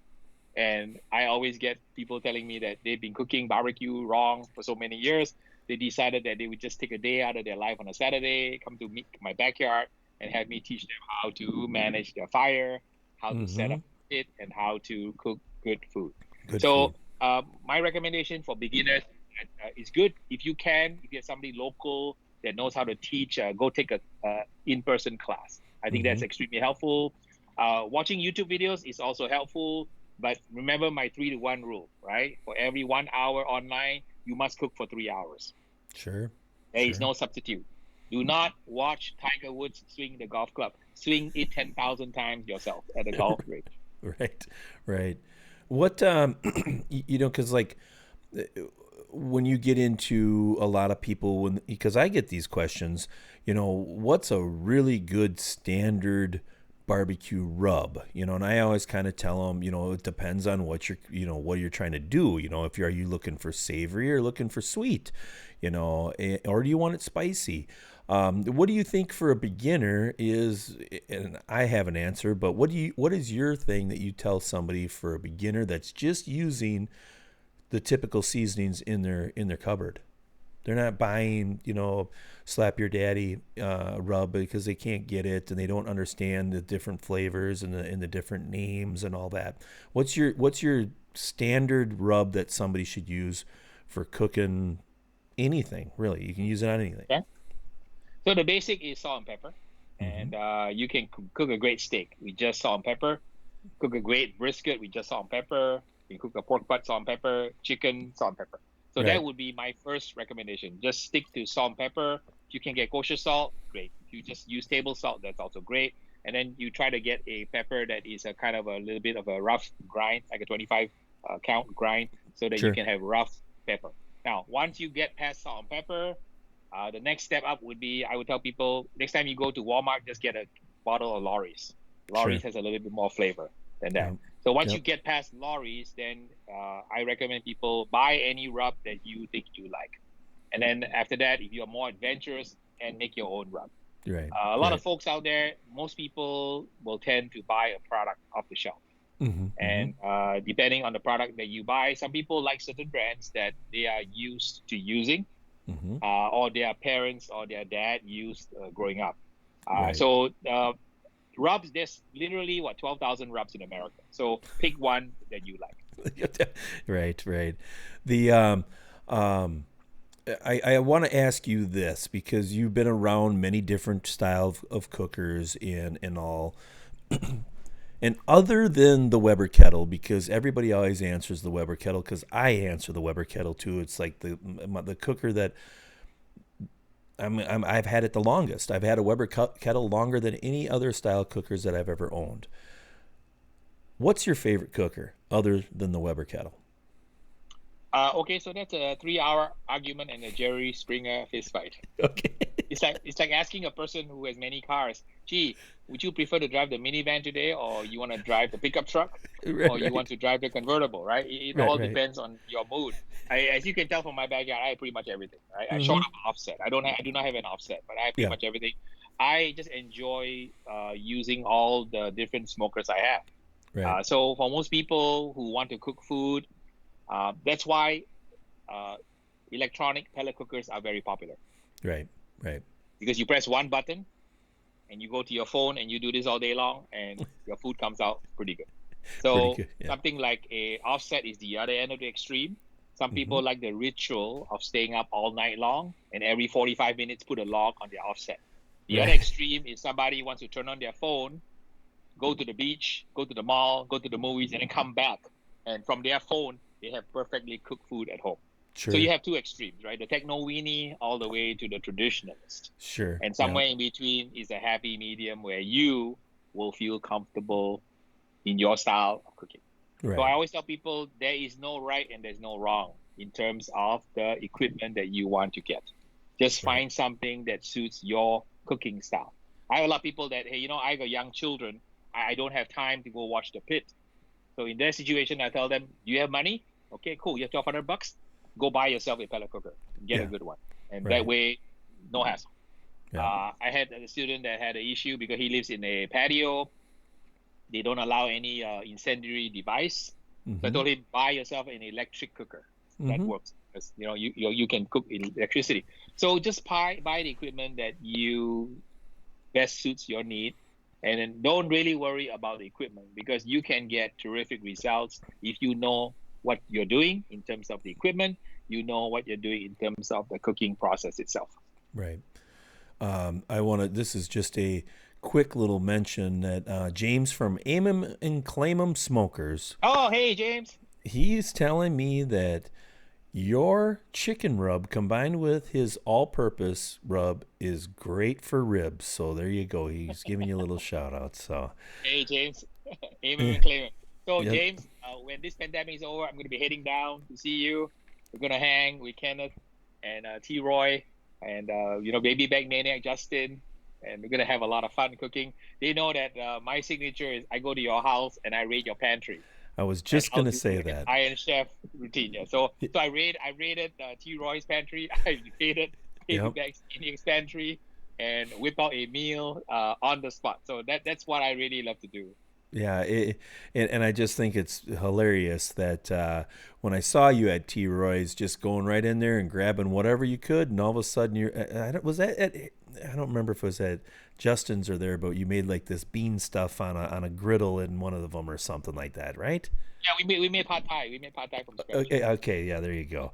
And he was like, "Yeah, I just need this and need this and all that." So I stole some from Ballistic Barbecue. I stole some of the other products from all the other people, and I did a little Herman Munster kind of dish. Sure, it was a lot of fun. I ask everybody this because you're a YouTuber. What from now until next year do you want to do to improve your 128 or 127,000 subscriber channel? What's one thing that you want to do from now until this next year, this time, that you want to just enhance your YouTube channel? Okay, the one thing I want to do is have a more you can say a more personal relationship with the folks out there in YouTube, right? Because I answer 2,000 comments. Right. There is no continuity in my relationship with you. So some people post on every video that I put out, and I try to respond, but there is no connection because it's just an anonymous person. Right. What I found as a nice balance, when I got on Patreon, I have 250 people now who are my friends.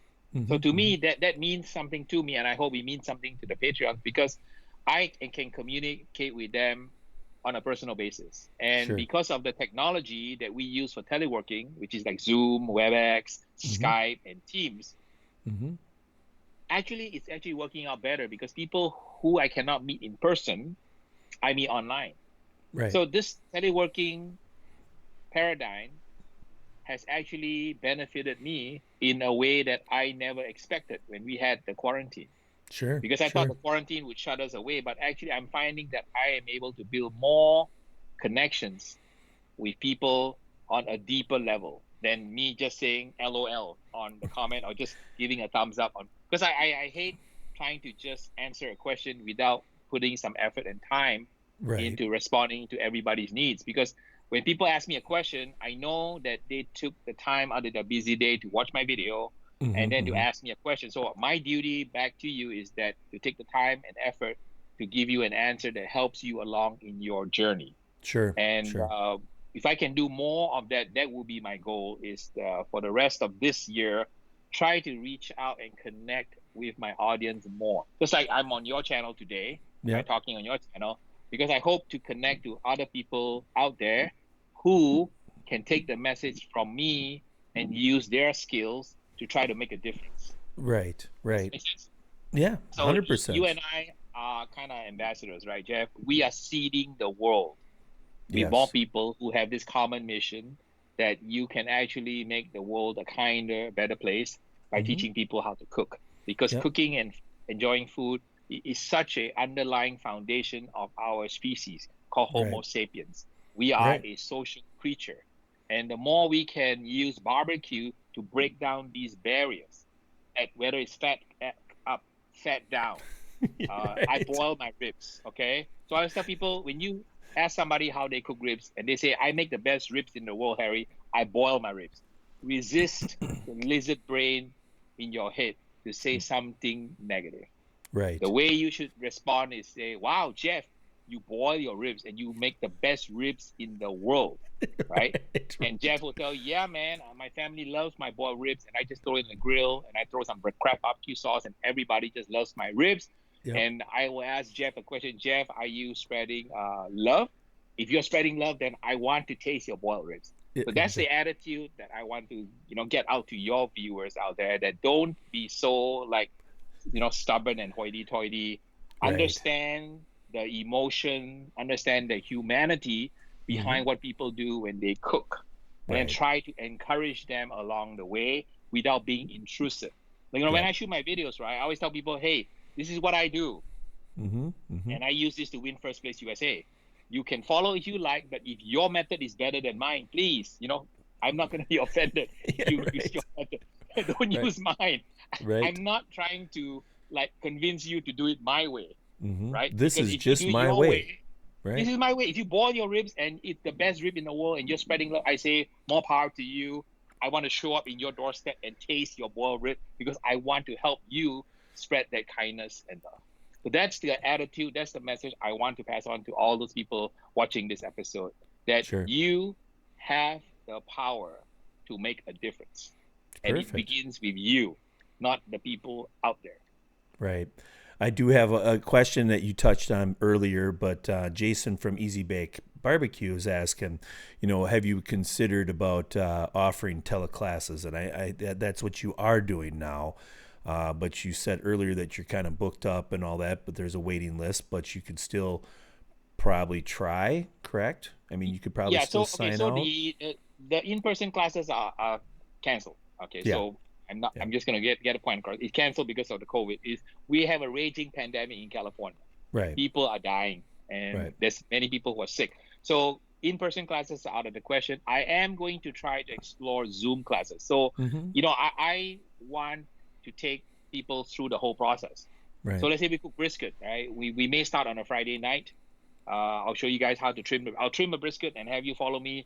I'll watch how you trim your brisket. And then we'll do a 2-hour trim, teach you guys how to make the seasonings and everything, and then teach you guys how to season, inject the brisket, and then we'll put the brisket away and call it a night. And then we want to start the class again, like on a Saturday morning, like maybe, 8 o'clock. Then I teach you how to cook the brisket. We can do a hot and fast. We can do a low and slow. We can do ultra low. So there's many, many different permutations. So right now what I've done is I've actually been successful doing 2 classes for my Patreons to see if I can get the technology to be stable. Sure. So for example, like the problem we have with Skype, right? Obviously, I'm having the same problem with Zoom. So I'm still learning how to tweak it. So initially, what I'm going to do is I'm going to offer the classes to my Patreons first. And then it doesn't cost a lot of money to join Patreon. It's just a cup of coffee for $3.25. I'm cheap. You can become a Patreon. Because being a Patreon helps me put out free content. Can that make sense? Yep. So I had a lot of people on YouTube who unsubscribed from my YouTube channel because they said that because I got on Patreon, I somehow betrayed them, which makes no sense because I'm still making the same number of videos on YouTube. I'm just taking care and giving TLC. Giving a little extra to your extra. Yeah, right. Like I have a Patreon, I have a Patreon channel, and all that, and I only got 4. But those 4 guys have my personal cell phone number, and we can talk a lot, So I mean that's kind of what I offered to them, and I could never really teach a class. I could sit out and hang out like what you're doing, cooking, and say, hey, I'm going to cook this. This is how I do it, but I'm not going to tell you about scientific stuff on it. But in all reality, I think you're onto something here, Harry. I think I might have to become a Patreon now so I can get in on one of those classes, because I think you got something going there. But yes, technology. It's that's the first thing. You learn that part of it, and then you've got a product. You already got the know-how and the knowledge. But if you get that kind of worked out, you got the product then. Yeah. So. Like this morning, I tell you a story. This morning I had a little breakfast browse. I thought, hey, I'm cooking breakfast, right? And I'm making my egg frittata in the muffin tin, cooking in a Weber kettle. So I thought, hey, why don't I just open up my Sunday morning and have my Patreon stop by, no charge, and then just hang out with me and chit chat. Sure. And lo and behold, we had a guy from Dubai. He's a Patreon. So he came by and he, enjoyed. It was like midnight his time or whatever. And then a guy from Indonesia. I mean, how cool is that you have a guy from Indonesia, right? Who's on the channel talking about the same passion that we have. So it really excites me when people around the world love American style barbecue. So we talked about this and we found out that he was trying to open up a barbecue business in Dubai. And I gave him a lot of pointers. So for that simple subscription that he did for 1 month, he got essentially potentially thousands of dollars worth of consulting. Right. And all I did was I shared my experience and knowledge with him. And then another guy, he had a problem cooking brisket. And I showed him about the technique of cooking brisket, how to make it aerodynamic, how to rotate the grades, how to set up the fire, how to make sure the dampers are aligned in diagonal opposite. So I have all this information in my head ready to come out. So when people ask it, I give them unfettered advice based on the school of hard knocks. Sure. And I think that there is a resonance out there that people are looking for the real truth in trying to get to the top of the mountain the fastest they can. Because you can do like me. I spent 10,000 hours, right, making rubs. And then I finally found something that worked, and I'm showing you on my channel. Yeah, right. Yeah, exactly. Well, you know, and that is one thing, you know, a lot of times it's like people are like, oh, you're showing everything that you do. And then what? Well, I always look at myself and I'm like, well, it don't matter what I show. You know, I mean, I'm a backyard barbecue guy, and I tell you that I'm a backyard barbecue. I just want to make you have a little more fun and be able to, you know, accomplish a decent cook. But like if you're in there talking about your rubs and all that you're selling, well, you know, that's where it's like, hey, wait a minute, you know, you gotta be careful a little bit on that. People cannot believe that I show how to make rubs on my sure channel. And I tell them, you don't have to use my rub. I'll show you how to make a rub. Exactly. I have an episode coming. I show you guys how to make a fiery peach rub from scratch. So if you ever want to open your own rub company, I'm telling you what works and what doesn't. So, you know, people cannot believe that I do that. And I really do that because I know that the pie is not fixed. Right, exactly. That if you take a bigger piece of your pie, I have a small piece. No, the pie is infinite. So that's the message I really want to get out to your viewers who are watching this episode. Sure. Give your love unconditionally. Give your knowledge and give your talent unconditionally, because you will be amazed how it will go out to this universe and come back and hit you on the side of the head way bigger than you possibly imagine. Like little boomerang of love will come back and hit you on the side of the head. Exactly. All right, I'm gonna give you one last question for the night, and then I'm gonna let you go so you can get on to your filming and all that. But I got this from Charlie from Pickles Barbecue again. Charlie's asking, what are his favorite source, or what are your favorite sources to learn from? Where do you learn from? Okay, I learn from many masters, and I learn also from a lot of experimentation. I'm one of those weird people, right? I used to drive my teachers crazy because I'm that guy in class who keeps asking why. So in the search for truth and why through science, I have uncovered many secrets that are not mine. So I told you earlier that I borrow from the best in the world. Right. So if I want to learn jiu-jitsu, I will go find a Brazilian jiu-jitsu expert. Right. If I'm going to learn how to cook Italian cooking, I will watch an Italian cook. So I'm not bashful, but my skill is that I can do the purple cow really well. Right. That means that I learn from the different traditions, but I can put it together so that it makes sense when you taste the final product. So I call it, in a sense, fusion cuisine, but never confusion cuisine. That's a big difference between the two. So I don't mix things for the sake of mixing it. I mix things because there's some underlying tradition behind it that makes sense. So when I'm cooking Louisiana cuisine or Cajun or Creole cuisine, I'm using the holy trinity of celery, bell peppers, and onion. I know how to use that in a manner that doesn't conflict with other cuisines. But when I marry the two, that creates the magical purple cow. Yeah. The hairy factor. Let's just call it the hairy factor. Yeah. Purple cow factor, yes. Yeah, right. Well, Harry, thank you so much for joining all of us. You know, I really appreciate it. I mean, you crushed it. I mean, like I told you before, I know that we could probably talk for, 8 hours, 12 hours straight. But I want to let you go so you can get into some of your videos and all that the rest of the tonight. Again, thank you, Harry, for joining me. It means a lot to me, and I know that the chat, they loved it too. So there was a lot of good stuff, and I know for a fact you gained at least 4 or 5 subscribers off from my channel. Okay, so while we talk, let's see it. Let's see here. Yeah, there you go. So these are the chilies that after you roast it, you put in a paper bag, and you can get the skin off really easily. And I have my grilled vegetables here. So what I try to do is, I have the little confession here. I try to eat healthy. Yeah. So if you see me on the channel cooking 100 pounds of meat, I eat a lot of vegetables. Sure. Because at my age, I have all the the usual diseases. What do you Right. call those? What is the word they use? The polite term? Ailments. No, they call it the pre-existing. What do you call it? I think Oh yeah, you hear conditions. pre-existing. Yeah, Yeah, condition. Yes. So I'm not immune because I'm an old dog. So eventually you have the high blood pressure and all the other good stuff. So I try to cook and eat healthy. So we want to grill my vegetables for the week. That way I can have a healthy food. So I have a confession to tell your people. I don't eat a lot of the meat I cook. Yeah. Because I cook so much. Obviously, when I cook a brisket, right, it's a 15-pound brisket.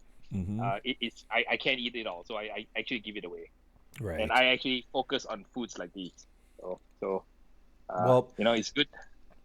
I did have a question earlier that I didn't get to you, but that's what somebody asked. How does Harry stay so in shape? So, yes, here's the secret right here. Yeah, there it is. There's a secret. So I forgot who asked that. So now you see he eats a lot of grilled vegetables, and that's great. Salads.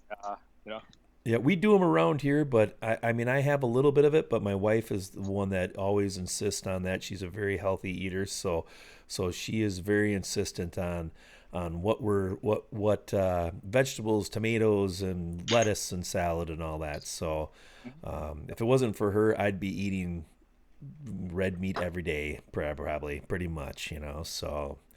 But again, Harry, thank you so much for joining me, man. I really appreciate it.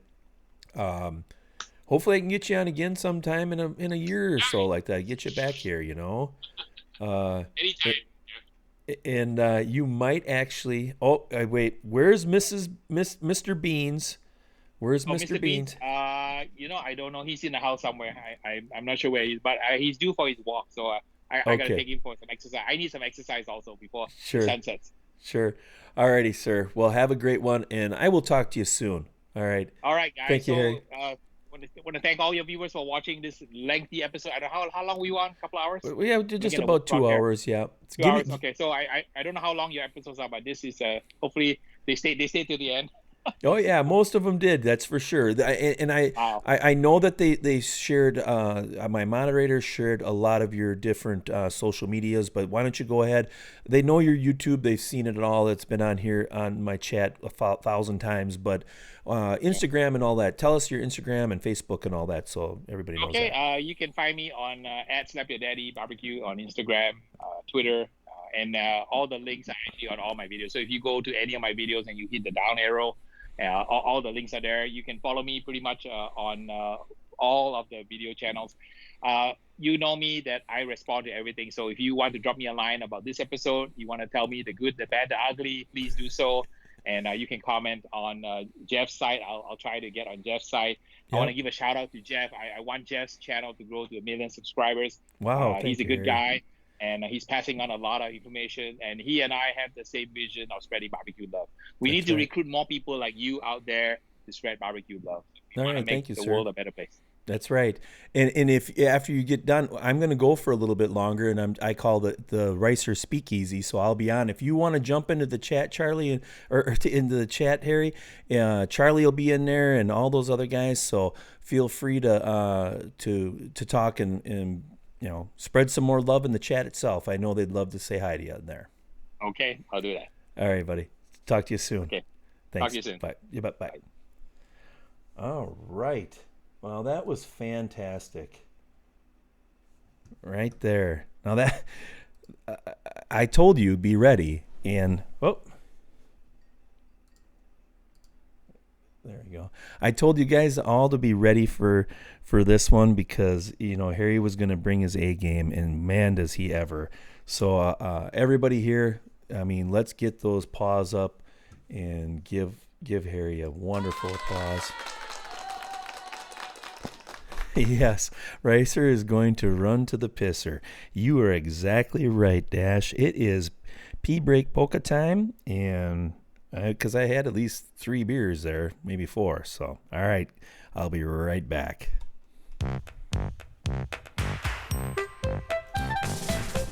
Hey, geht's euch gut?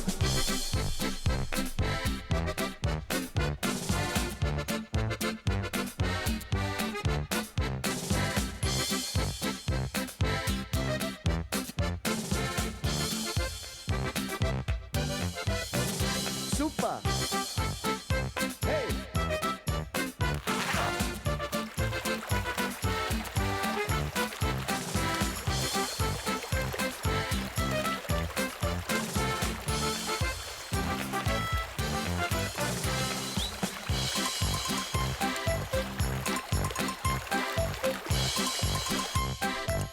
Zicke, zacke, zicke, zacke.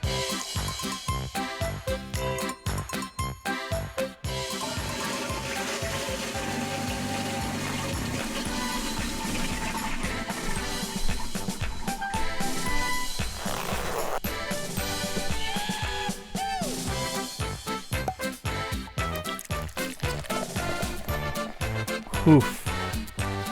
My back teeth were floating, fellas. And ladies and gentlemen. Yeah, that's right. I'm almost there, buddy. I'm getting close, man. Yeah, those are actually sound effects, Sherman. Yeah. Sure did, Dash. Wow. But, you know, it's so fun, like, listening to a guy like Harry Sue talk about how he got into this and it was all luck. And like, he wins a barbecue competition and because it was on his bucket list and he just wanted to do it. Well, obviously you don't win if you're not a really darn good. Yes, I did, Mr. Book. You always want to wash your hands. Sometimes I don't dry them very good though. But anyways, you know, obviously to win, he knows what he's doing, and so just fun to hear from him. I don't know if there's ever anything that he hasn't done in barbecue. I mean, really. I mean, if you look at the stuff that he's done, I don't think there's anything. You know, what would be his next goal? Maybe to win like the Royal or something, but, you know, really, does he? Whatever. Won enough. And I didn't get the chance to tell him that John Marcus was a nominee, and I'm sure he knows about that, but for the Barbecue Hall of Fame. Thank you, Brian. I appreciate it, buddy. Yeah, Harry was awesome.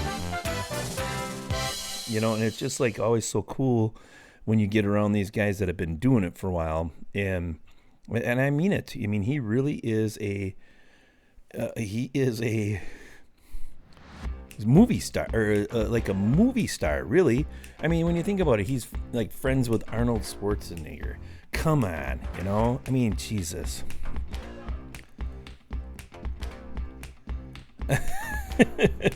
Yeah. P-break polka, that's right. But now, just always fun. Whoa, hey, thank you again, Brad. Jesus, man. Thank you, bud. Appreciate that.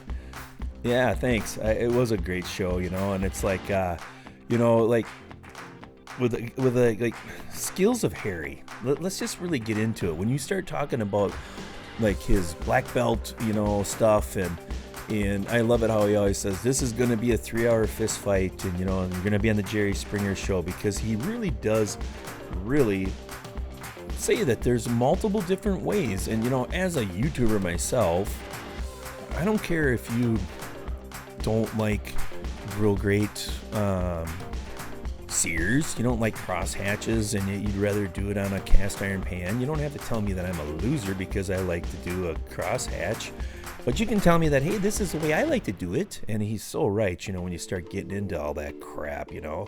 Hey, KB Barbecue, how you doing, man? You just missed Harry Sue, but thank you for joining me. I appreciate it.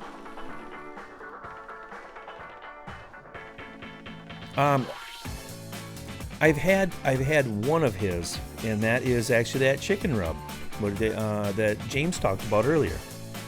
Harry's rubs are not accessible to me. Oh, they're only over the internet. But yeah, he's like he says, he's putting a lot of magic into his, you know. And I don't want to say it's hocus pocus. All these rub guys, they have a little bit of touch of this, or a little bit of touch of that, you know. But I think he just really knows flavor profiles, you know. But yeah, I've had his chicken stuff, but I never had his all-purpose. I'm gonna have to check that out.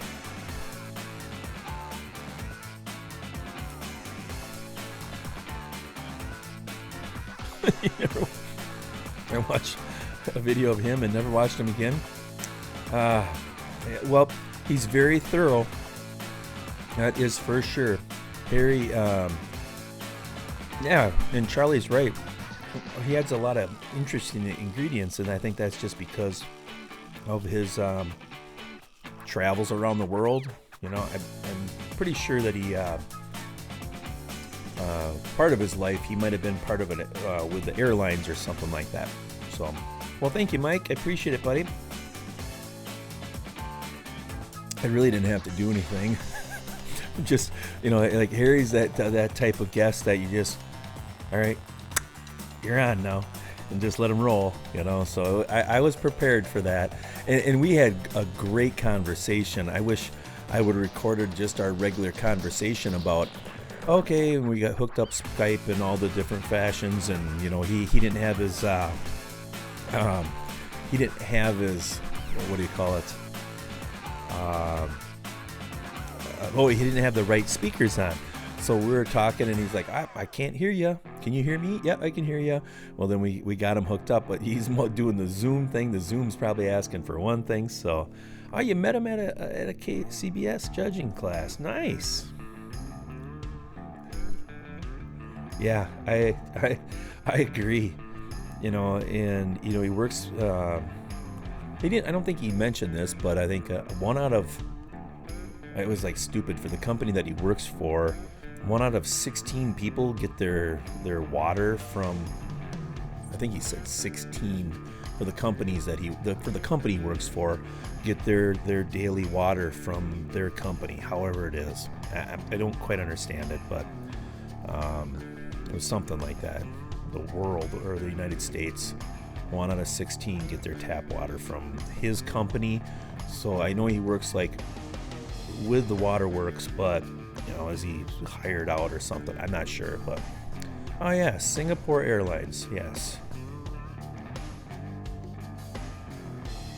So the guy is just crazy smart.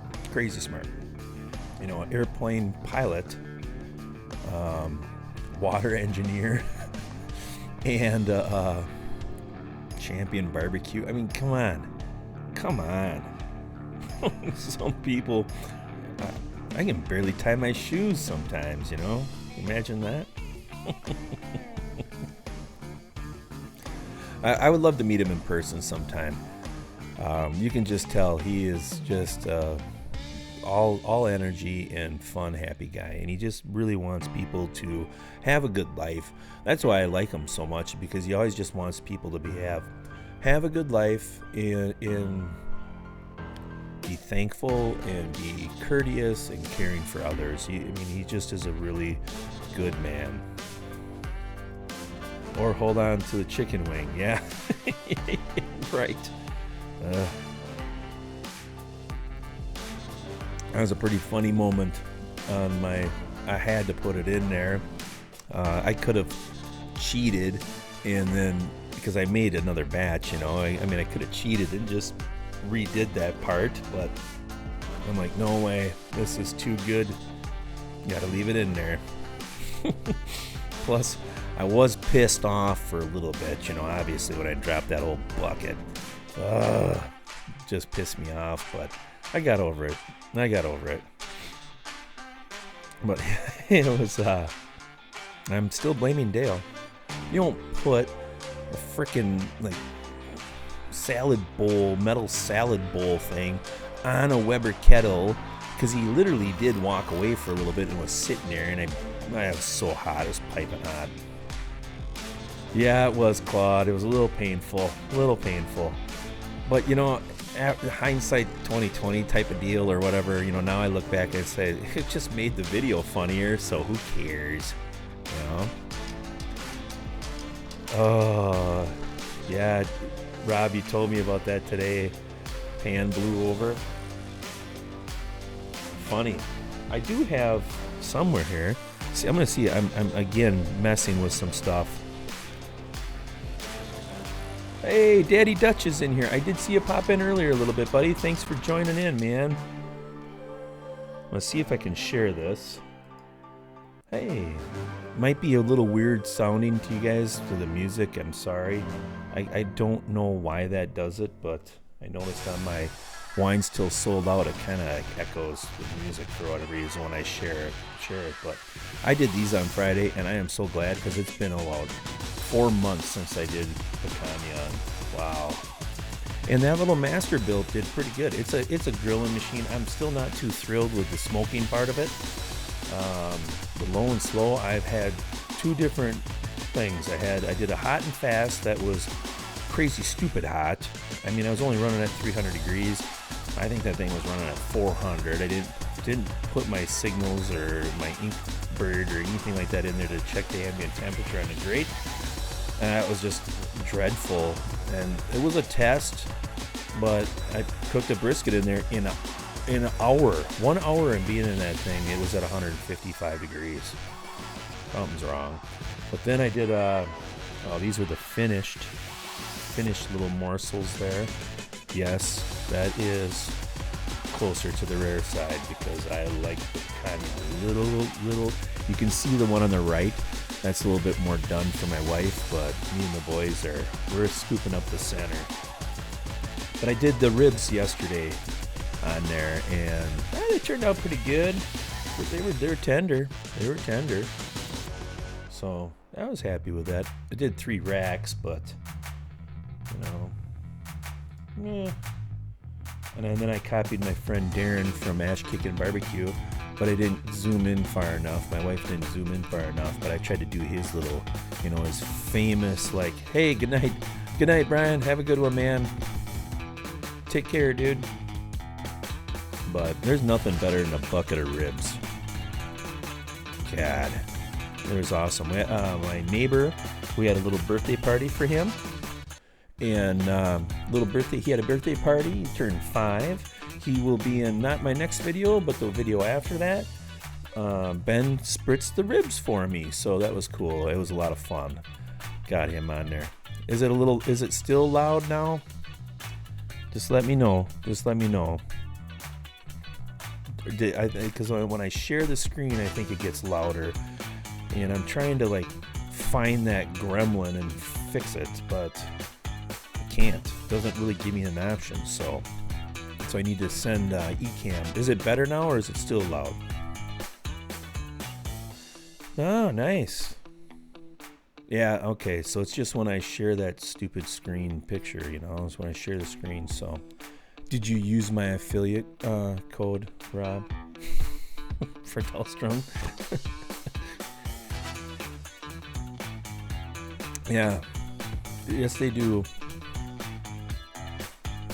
They got some nice knives, Charlie. I like them. I just have that Dahlstrom affiliate, so I bought another one. I bought the smaller fillet knife in the Black Series. I'm going to buy a different... I like the Black Series a lot. I think I saw Kent had one, but I saw him in his Corn on the Cob video. I think he has the Black Series, but I'm going to buy a different one from Dahlstrom, but they're pretty decent. They come nice and decently sharp. I mean, I don't know. I'm always kind of been a Dexter guy, to be honest with you. I've got a bunch of Dexters, but being in the YouTube thing, I kind of thought, well, people look at the shinier knife or fancier, Yeah, I love Dexters, man. They're crazy inexpensive, and I think my slicer I've had for I'm pushing 5 years with that, and it's only been sent in to be sharpened once. The rest of the time I do it. Yeah, Dahlstrom they're pretty badass knives. I mean, they're just cool looking. That's the big thing I like about them, Their what is it? That new one. I can't think of it. Like I can't think of all the different styles, but it's like the Force or something. But it's just the blade or the metal handle. It's like it's open and all that. That looks kind of cool. But yeah, old hickory knives are really nice. Yeah, heck yeah. Their regular butcher knife, the blunt nose, man, bullhead nose or whatever the hell they call them. That's a super cool knife. You got the Shogun? Yeah, the Shogun. Yeah, it's got that. I think those are made out of Damascus, right? Steel or whatever. I think they are. But yeah, those are the dumbass steel.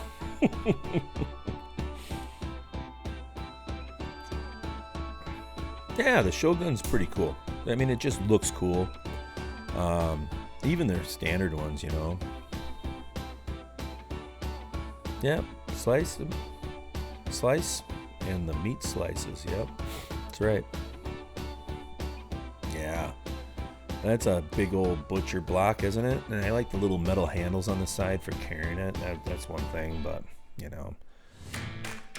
don't know. I like a lot of you guys out there have the Haley home cutting board, but I really like that thing. That's a pretty nice little cutting board. Sorry, Steven, you missed him. He was on for 2 hours. Watch the replay though, buddy. Watch the replay. And get your notepad out, because you're gonna get a lot of info in a hurry from him. Oh, because your mics won't work. Yeah. Well, look at a Dexter, Ray. Look at a Dexter. Those are pretty inexpensive, Dull strung is for like when you're having Christmas or when you're hanging out with all your buddies and you want to like really look like, look at me, I'm Rico Suave, But yeah, no, I think Dexters are awesome. You bet, buddy. Sorry, Steven. Yeah, he was on at 7 till it was just about 9 o'clock. So good time. I didn't do it yet, Dash. Thank you for reminding me, though. Usually Jake is in here to remind me on that. But Jake, unfortunately, has been working nights, so he's been going to bed, so that's why he hasn't been in the chat.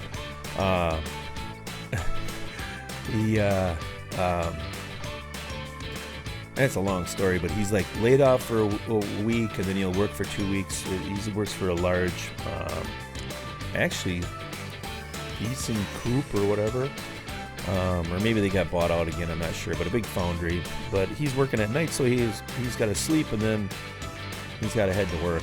So, but we are doing, this one's a good one now, guys. Those ribs there, I used this, and this is from my buddy Dan Woods. I've kind of got to know him through from Darren, Darren from Ash Kickin' Barbecue. But I'm going to finally give away the Tailgaters Barbecue, the party rub, and it's an all-purpose rub for like anything. You can put on anything. I've had it on chicken, I've had it on beef, and I've had it on pork now, and it's good. So hey Ricky, how you doing, buddy? Thanks for joining me, man. But we're gonna do hashtag just party. Okay, so hashtag party. That's what we'll do. Yeah, ice cream. Yeah, you go on ice cream.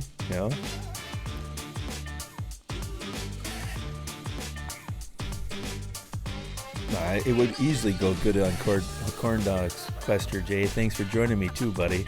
And it's like popcorn. Oh yeah, I really think it goes on anything. I like it. Dan's got a winner here, so we're gonna have Dan on in the future. That boy's busy too. He's like a Harry Sue. He's got a regular day job, and he's got a pretty good. He's a comp cook, and he's got a trailer, so he's always working. So, and if you haven't, follow Tailgaters Barbecue on Instagram. Check him out. He's a good guy. Let's see. Grumpus, how you doing, buddy? Thanks for joining me, man. I didn't get a chance to, bucket of ribs. Bucket old ribs, that's right. Beer, barbecue, and baseball. I have been clarified by Charlie from Pickles Barbecue that when I told, hey, thanks for having me on your podcast, that you're a different beer, barbecue, and baseball. Because they're barbecue and baseball. So, yeah, I got a little confused that night. You know, all these beer champ barbecue and all these guys, I can't keep up with all of you. Just kidding. Nukem Barbecue. Ricky, good job on your Instagram page, buddy. You've been crushing it, dude. You take some really good pictures, man. Really good ones. That's good. I think it's Jesse. I think your name is Jesse. Beer, barbecue, and baseball. I think it's Jesse, but I'm not sure. You know, it's like hard to sometimes remember. Hey, there he is. How you doing, Izzy?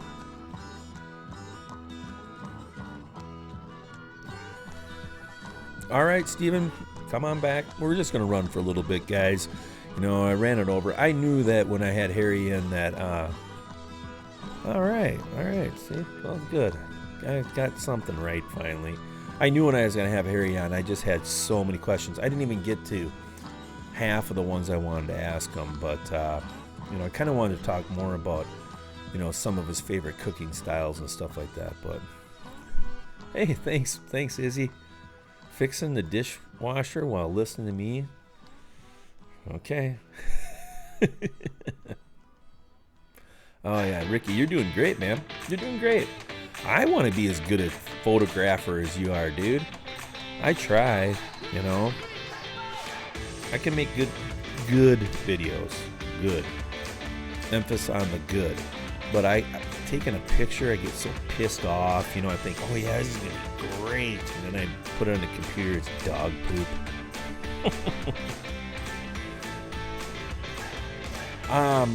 Okay, so my next video is a burn off on the Masterbuilt. I started editing that actually this morning, because yesterday I've been just really busy. I've been swamped at my regular day job, and life has been kind of hectic. So I do look at this time right now, though, as bonus time for me, because last year my last video was, you know, hey Steven, my last video was in July, and then I had to take off for football. Well, I've been kind of lazy, but it's just that I've had to sleep. I'm like, okay, I gotta get up at 5 in the morning and drive to the southern part of Wisconsin, and then I get, you know, all this crap.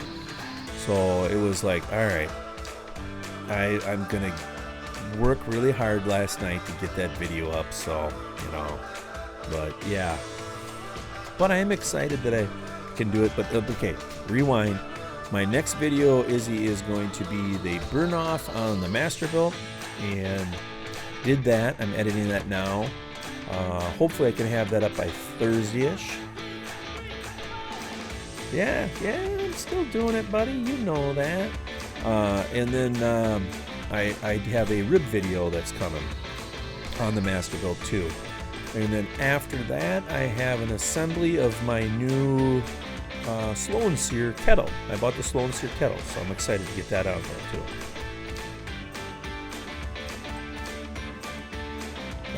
Yeah, hot down by you. You know, it's beautiful here. I ain't gonna lie to you. I mean, we have some, like, you know, Arctic wind that came down, because it was 66 degrees. Probably got to about 72 today. After yesterday, I think we had probably the nicest day of summer. It was like 80 yesterday for that little birthday party. So, but yeah, so Masterbuilt ribs, and then a quick little assembly of the slow and sear kettle.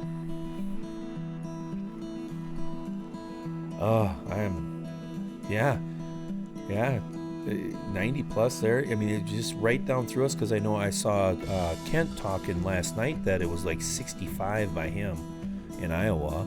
So I don't know, there's just a little bit of, you know, tropical heat wave over by you guys on both sides, but by us, man, no, it's been pretty nice.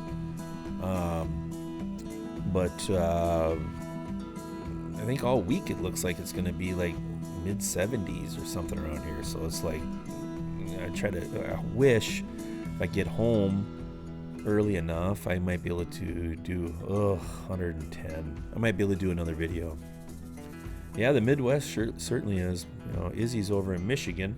He's a former Minnesotian. Now he's a Michiganer. But no, it's just beautiful here. God. It's like today, it was like refreshing when I went outside a few times. I made picanha again because I got two cuts. I got one for Friday, and then I got the other one for tonight. And it was like this super light mist, and it was like 68 degrees. And I'm like, where the hell were you? Like when it's 90? Where's the cool zone then? But it was like a cool zone. I ain't kidding you. I was like, that ain't bad. But no, we'll see. But that's what I got planned, Izzy. You know, try to get some more stuff up. Hey, there he is. How you doing, Chef? Fine. Darn. Well, there's another guy. How you doing, Andrew? Man, I am like, why isn't my chat moving now? It was stuck way back. Yeah, it was a good one for sure. Very good interview, but you can always watch the replay. You know, Harry Sue is like just incredible.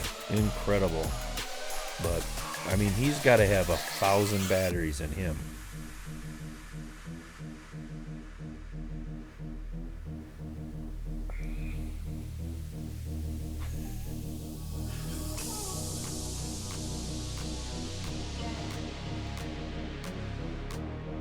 Oh, your grill's melt.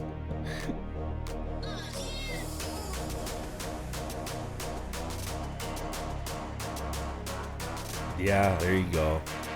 I agree, KD. You know, when it's because like I cooked that brisket last weekend, and here it was 94, 92 last weekend. It was just, but we had some humongous humidity. Oh my God, it was just like I've got 3 of these shirts, you know, this kind right here, 3 of them. I changed 3 times, and yeah, I was a sweaty mess, but we worked through it. Yeah, I agree. 65 is like the perfect weather for a fat guy. It really is. 65 degrees. Fine. You just get a little uncomfortable, but you're not like making gravy in your underpants, you know.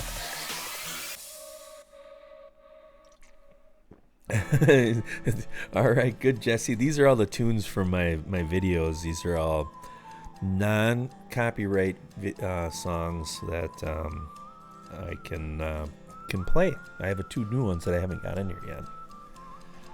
You know, this is just the crap that's in my videos.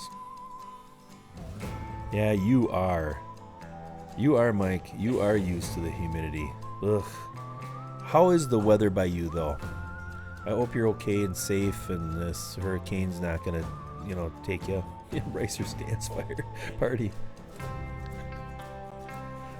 It's right, Grumpus. Fat guys make gravy in their underskips. That's what my dad used to tell me, and he wasn't fat. He was a big, tall, strong dude. No, I get those, Andrew, from Audio Jungle. So yes, I pay money for them. You know, I mean, I've told everybody this, and I'll tell you again, but I wrote on a little note for myself for the first 2 years on my YouTube channel that it was going to be a complete investment into the YouTube channel. So, yeah, that's what we're doing. But yeah, but I pay anywhere from like $7 to like $20, and then you get the rights for them. So, oh yeah, Johnny, It was 66 and like misty today. It was just stupid, like perfect. It was perfect. I didn't even care that it was like, I wanted to mow the lawn today, but I'm like, I don't care. Nice. KB, I am using a Rode NT1 XLR microphone, and it runs through my El Cheapo Yamaha AG something. I have to look at it. It's an AG06 or AG03, sorry.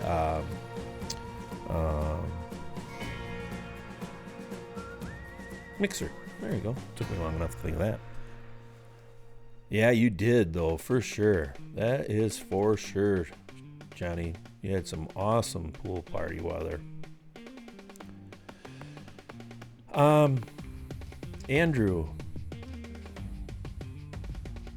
I will tell you that I had one problem with one song. It is actually my outro on every video. You'll hear it. And I sent the creator a email and I said, hey dude, every single time I gotta post, I post the video and within 10 minutes, YouTube comes back and crushes me that it's copyright, and then I have to take the time to send you or send them the stupid like copyright certificate, whatever the hell it is, and an invoice that I paid for this, and it's under my name and blah blah blah. And he goes, hey, well, I had to because I had a bunch of pirating, they somehow would take that and just take clips of it, so he put it on a list or something. But he told me that he would contact YouTube and get mine off from there, and he did, and it worked, and I haven't had any problems since. So that was pretty nice of him. All right, did your first low and slow meatloaf. All right, man. Good job, buddy. Keep on going. What's Gucci? Hey, chef. We got two chefs in our house tonight.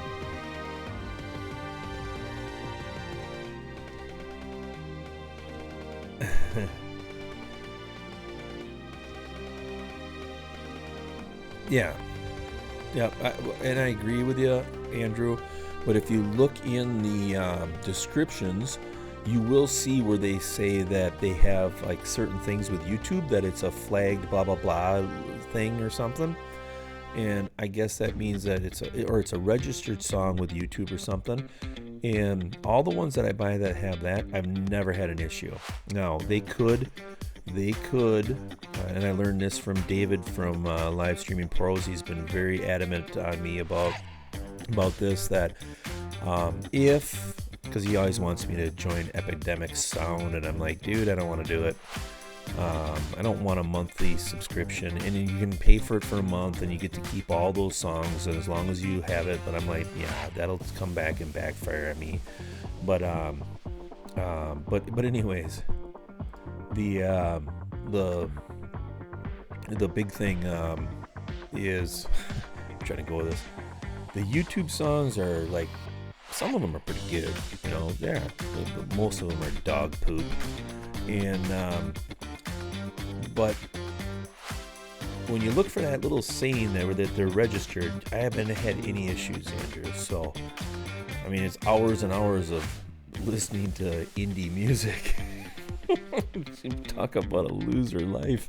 I'll be editing and then I'll turn on Audio Jungle, and then I'll click on them, and then they just listen to all songs, and then I'll take them and put them back over into a maybe concern, or maybe I'll buy it or some type of thing, and then narrow them down and get them. But I just think that's a bunch of crap. Wouldn't a freaking artist, if they said, okay, you can use you can only use 50% of my song, okay? You can't use any more than this or something. I don't care if it's AC/DC, let's say. You can use 50% of this song and put it in your video. Why wouldn't they want to? Because if people want to have the rest of the damn song, well, they'll go buy it. I don't know. I think all that copyright crap is retarded. Now, obviously, Oh, God. Yeah, I'm going to hook up with Dutch. We're going to go down to Wisconsin Dells, but I do not want to wear a mask. Mike's. And I'm not saying when I go into the grocery store or anything like that, but they're talking about that. Yeah, wear a mask like if you're like walking on the street. Ugh, I don't want to wear one. So I'm like, I'll just stay home. But no, it's my chance to hook up with old Kent, and so we'll see. We'll probably head down there. Because he is coming to one of the biggest tourist traps of the state of Wisconsin, and that is the Wisconsin Dells. But it is pretty cool there, beautiful. It looks like prehistoric from all the cut rock and all that. It's pretty cool.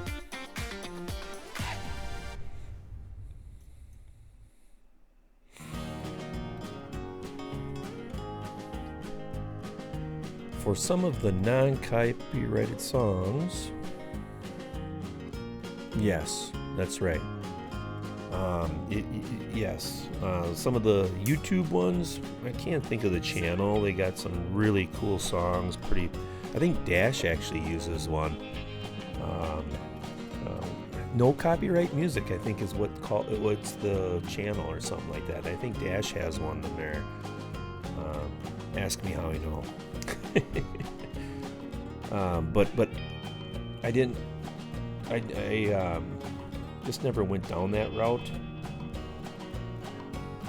because I'd have to remember to make sure that it was in every video that I used it. So in the description, and I can barely fill them out now the way it is. Trumpet Master. How you doing, man? All right. Welcome. August 68 here in the Pacific Northwest. Oh, heck yeah. Hell yeah. That is beautiful weather, man.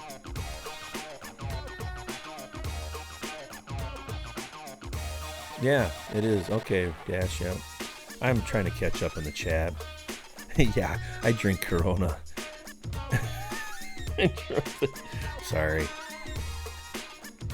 Yeah, I'm still hustling, Matt. Hey, thanks for joining me too, by the way, earlier. You know, I mean, I get into that interview, I don't really say hi to everybody. But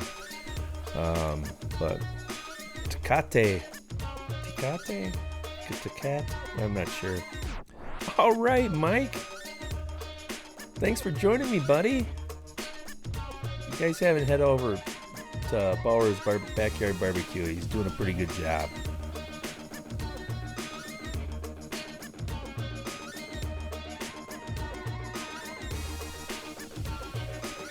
Really? Cool, chef. Yeah, man, you make some pretty, like, far out videos, dude. You got some, like, really hip, like fonts that are going on in your things and flashy stuff, man. It's pretty cool. Ah, you bet, Mike. Well, I appreciate it, Matt, too, man. Yeah, it was, and when you got a guy like Harry on, you know, it's just crazy cool. I mean, I feel honored that he even came on my show, but I'll still say that Steve Ray helped me with that booking, obviously, but, you know, yeah, he's such a super nice guy. But I think most YouTubers are. And maybe it's just my way of being like, you know, I don't know what the word is. I can't think of it right now, but, you know.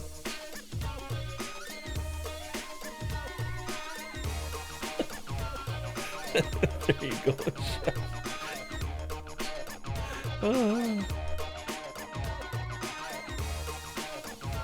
All right, Daddy Dutch, you're a champion again, buddy. Good job. The pork ribs, I bet you it's that peach jello. I think that's what's winning it all for you, man. Oops, I just told everybody your secret. Even though I think you did it in a video, but.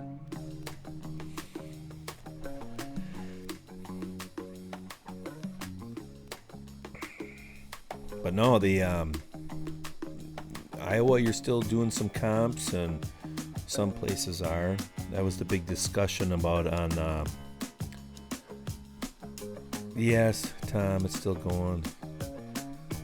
You know, it's not that much over. I mean, I ran Harry for about an hour and 45 minutes or hour and 50 minutes or something like that. So I decided I'd hang out for a little bit. Ah, yeah, that's right. I did see that. I feel bad.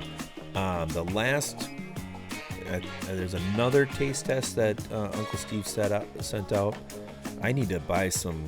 I told him I probably won't be able to get it done this time, just how things worked out. But I need to do a little fun little taste test on that one because I had me and my buddy Jake and his family and my family. We had so much fun with those.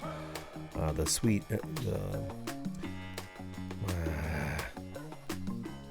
What the heck is it? The new sweet one. What is it called? Is it Sweet Heat?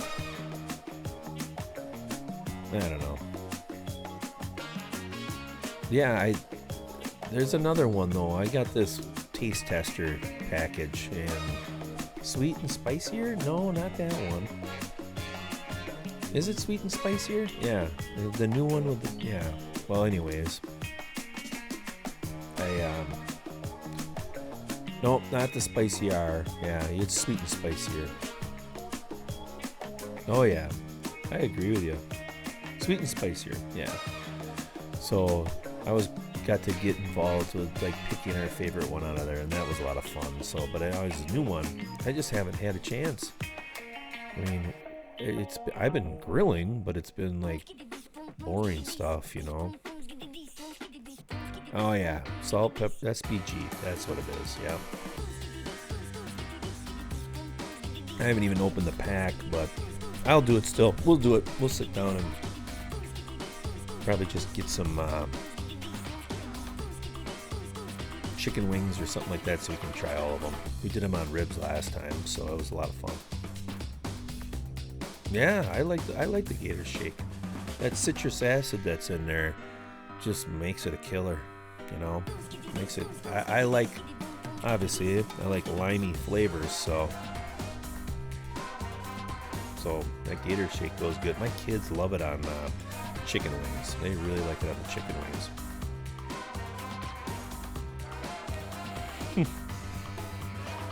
I bet you, buddy. How far away were you in this comp? How far did you have to go? I know you were talking about it a little bit last night, Ken, or night before or whatever, but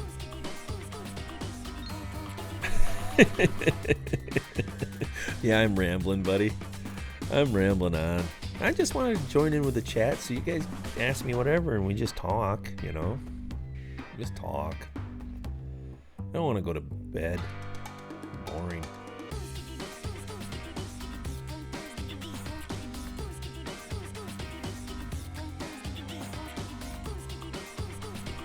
Oh, it wasn't that bad. Alright, good. 30 miles ain't bad. But yeah, you had to be there early.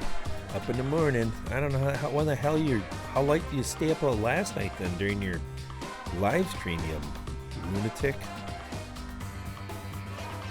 It's alright, Dash. Thanks for hanging out, man. I really appreciate it. And I hope you got some value out of Harry tonight. It was pretty cool, so thank you. Thank you for joining me, buddy. And I gotta apologize to a lot of people. I haven't been able to get on the lives because I get home and our household's been nuts along with just our regular, my regular job. Holy. Okay, Brad, thank you again, buddy, but you did enough tonight, man. You did enough. Thank you, sir. Thanks, buddy. Yeah, I was gonna say, Dutch, you were up pretty late. Because I know I had to cut it out. Or was that last night or no, 2 nights ago? I don't remember. I can't keep the days straight.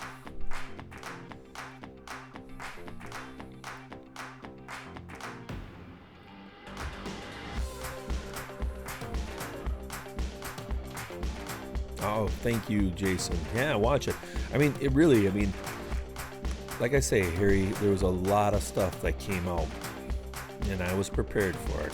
I knew we were going to have a big, long, fun conversation, and like I say, I only got through half of my questions with them, but I was really cool that we had a couple mail-in questions that people asked, you know, so that was fun. I actually enjoyed that, so that's cool. Yeah. That's 100% true statement, Charlie. Everybody missed something. I even did. You know, I'm doing the interview and I'm trying to keep focused in on there and still try to like see if there's questions coming up. But yeah. Oh, the hashtag. Yeah, it's hashtag party.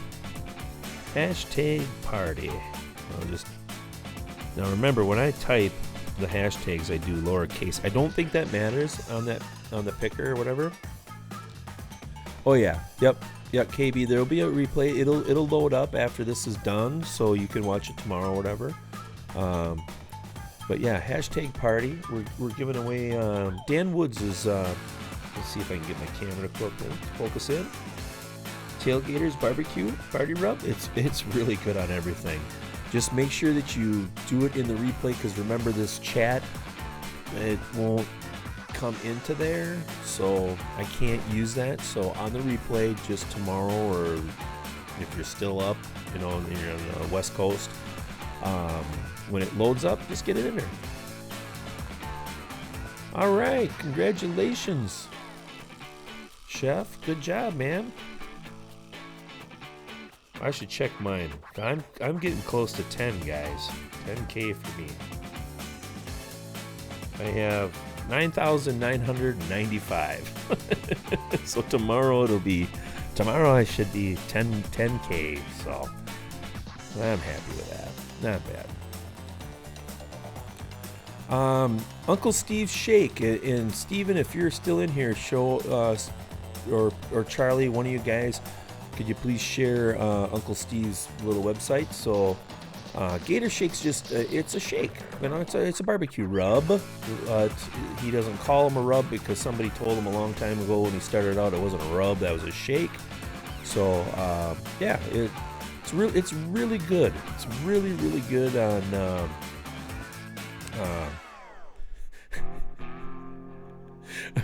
thanks, Brad. Thanks. You pay 5 people. Yeah, thanks, Robbie. And Robbie, thank you. You were the one that sent me a super chat, and I kind of typed it in there. Thank you, buddy. I appreciate that, man, earlier. So yeah, there you go. Thank you, Jason, for sharing that, buddy. And we got Dash doing it too. Thanks. Well, hello, Doug. Nice to meet you, buddy. Yeah, that's a good one.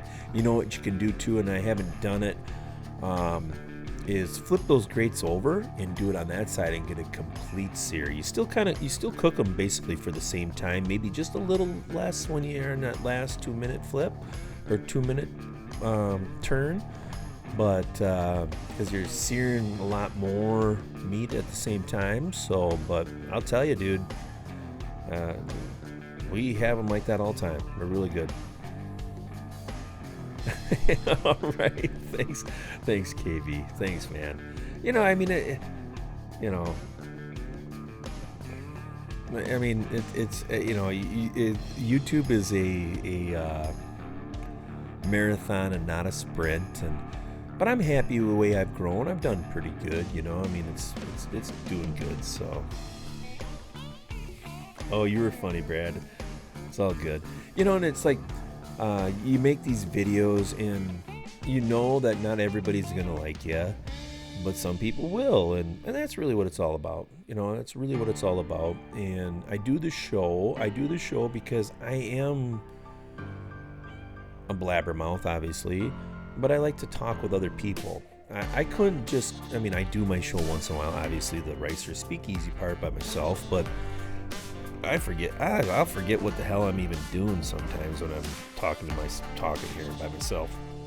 So it's easier to have a guest on, and then I can like kind of BS with them a little bit. And I'm trying, you know, because when I first started my thing, we talked a lot about, the BBQ Tavern talk. We talked more about YouTube, And some of my subscribers said, hey, I don't mind that you're doing this. I get it. It's cool. But could you please talk about barbecue and not just camera gear? So I listened to that, and I am trying to, like, every guest that I come on, you know, especially like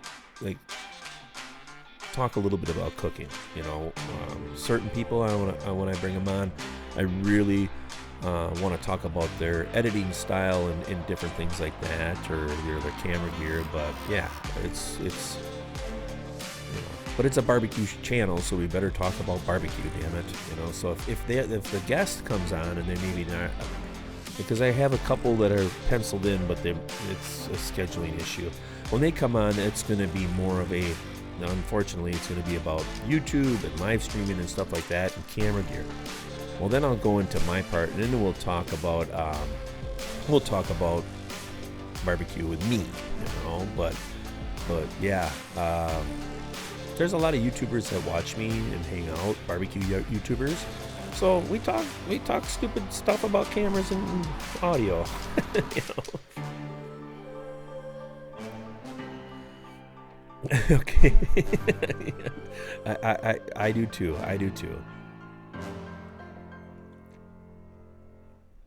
Oh, soon, Dash. I got to get you back on. I know I saw a little bit. I'm the Echo Man. I'm gonna ask my buddy, because he can make some music and stuff like that. He's good at with GarageBand and all that. So I'm gonna ask him because maybe we can make you a new theme song when you come on, Dash, the Echo Man. Even if it was all on me, man, it was all me.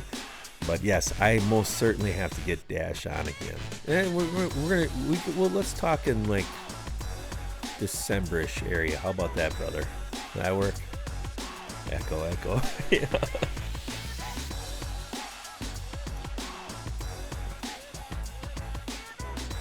There you go. Yeah, nothing wrong with that.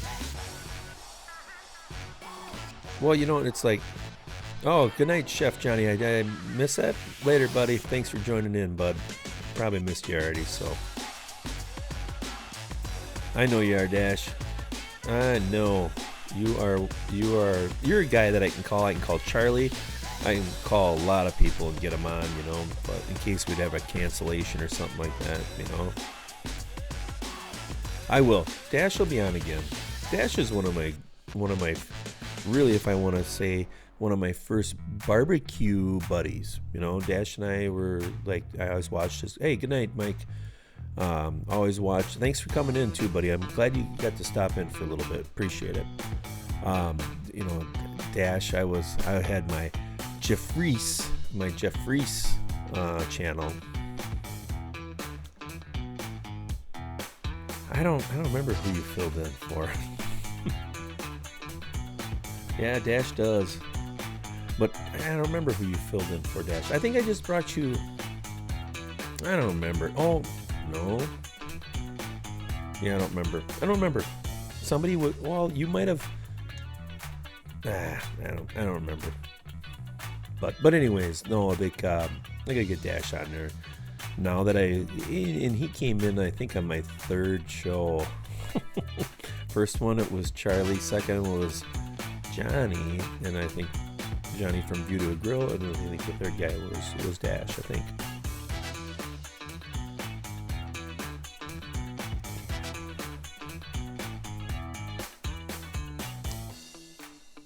Yeah, I know. I remember because you came in as the. Yeah, I don't remember. Now, and I'm not gonna lie to you, I was doing 3 guests back then. I told Charlie, I said, I can't do this. It's just too much. It's taken away. Yeah, you were a barfly. Yep. And I said, I can't. It's just too much. If I didn't have a day job and YouTube was my business, oh yeah. But no, yeah, I don't remember. But the three guests, like some of those guys like to do it, and it's too hard. I just like to want to bring one person in, and we talk with that person, and then we go into my thing. Yeah, lockdown week.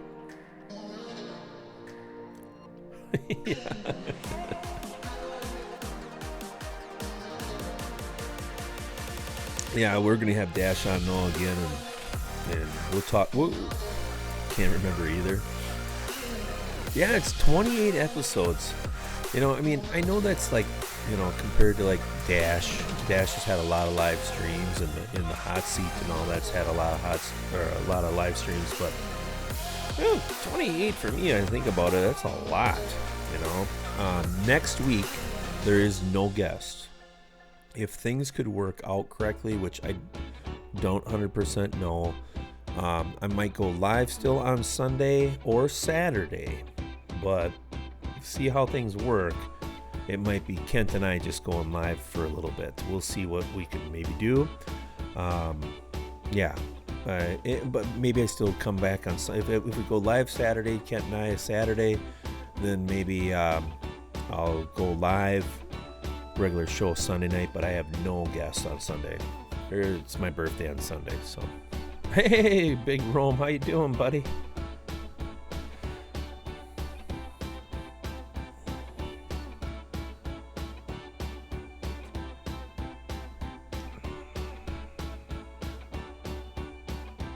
Oh God, I got Brian Horseman asking me a question. All right, good job, Steve. You'll like it. You'll like it. I think it goes excellent, and I'm not kidding you. I think it goes excellent on like chicken. If you kind of like that, you know, limey, citrusy flavor on stuff like that, it goes great on that. I also like it on. We put it on pork ribs, but I had to throw a little different because I had to throw a little different type of sauce on it, but it was okay on pork ribs. But chicken, and there's guys in his chat that'll tell you it goes on everything. Me, the citrus stuff, I had more of a chickeny type of citrusy flavor, so, but it was good. But seafood, yeah, there we go. Lobster tails, wow, it's really good on lobster tails. And popcorn, like Grumpus says, popcorn.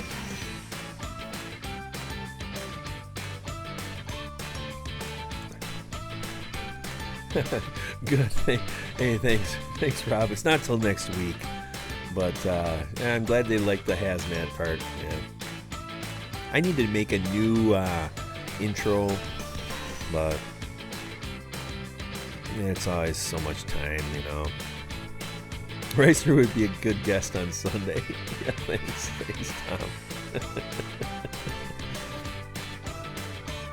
You did, huh? That sounds good too. Yeah, fish, you know, seafood and chicken. But I did try it on pork ribs, but and it was different because the citrusy flavor. But I don't remember what I think I used. Actually, I think I used Killer Hogs vinegar sauce on top of it. I'm pretty positive that's what I used. That's actually pretty good. I just took some of that Gator Shake and then. But it was different. It was different, you know, having a citrusy flavor. I've never had a citrusy flavor on a pork rib, on a St. Louis style cut, especially. But that was good. It was good enough. But that by far is my favorite rub of his. I like the thick meat, and I like the spicy R. So they're good.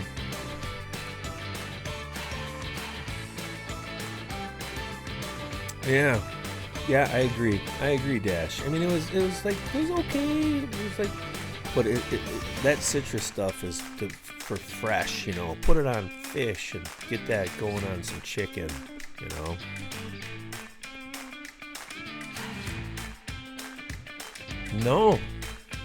No, I haven't. Maybe Jason, you gotta have him contact me.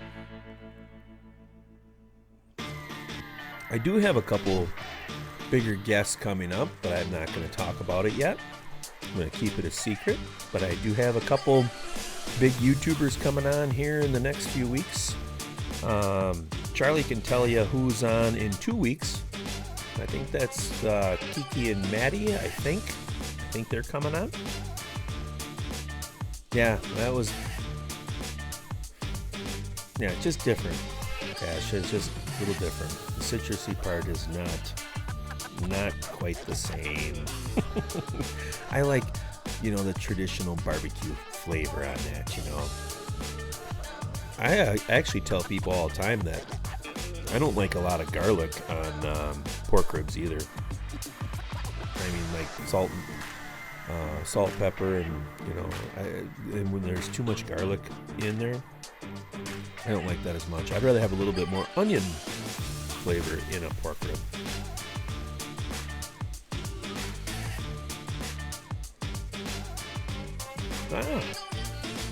I've had That's Incredible before. Yeah, there we go. We got Pootie Pie.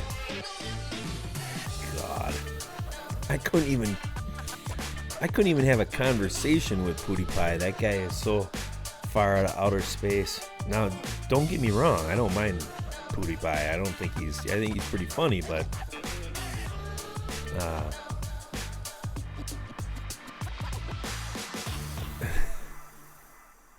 Pootie Pie.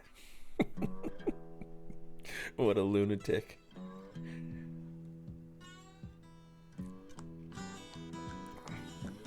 No, Logan Paul. None of those two clowns. I'd like to have Mr. Beast on, though.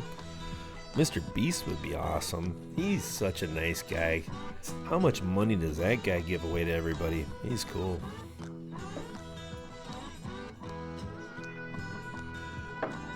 Every time I play this song, I think of Charlie. With that beard of his, sitting down by the river with his banjo. He's not.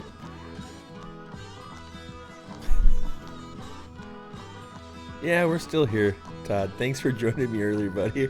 Thanks for the super chat, too.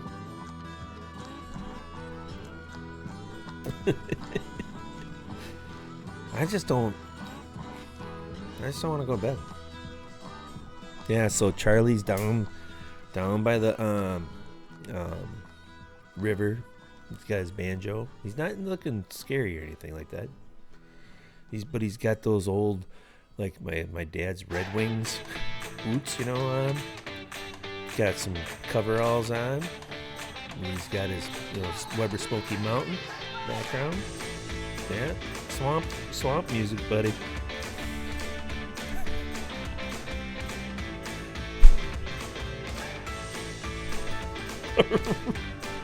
Or a Russian hacker. Living in a van down by the river.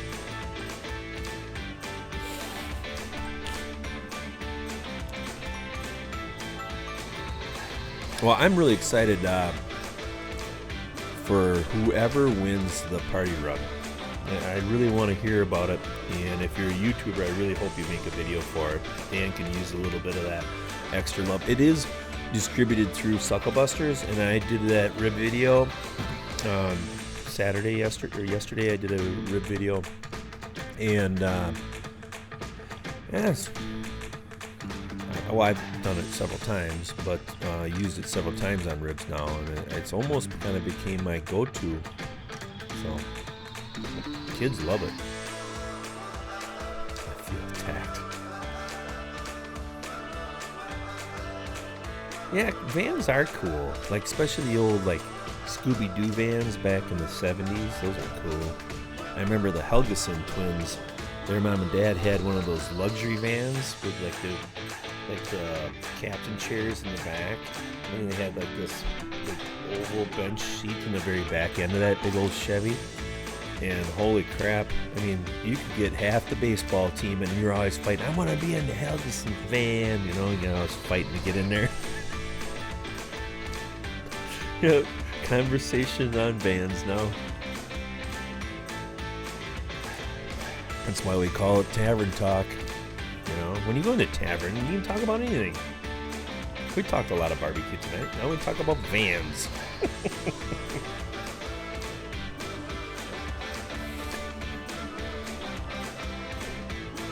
Hey, yeah. Very good. I can't remember that HBO show. It was about the preacher people. Those guys had that red van. That was funny as hell too. They're shooting each other. So stupid but funny. Oh. I couldn't wear van shoes. I need a little ankle. They're just too like flip flops with a canvas canvas top on them or something. At least that's what they used to be when they were skateboard kids.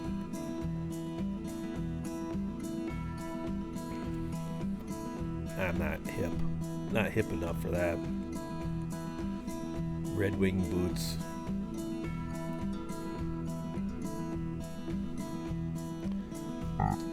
Oops.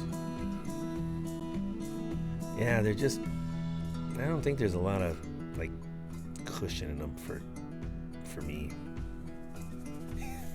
That's what I was gonna say, but not try to say it. I got big clumpy feet. Big old hoofs. Punk, punk.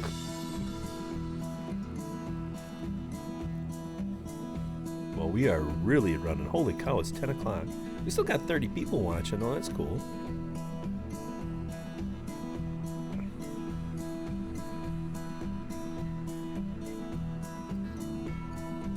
I wish we could figure out how to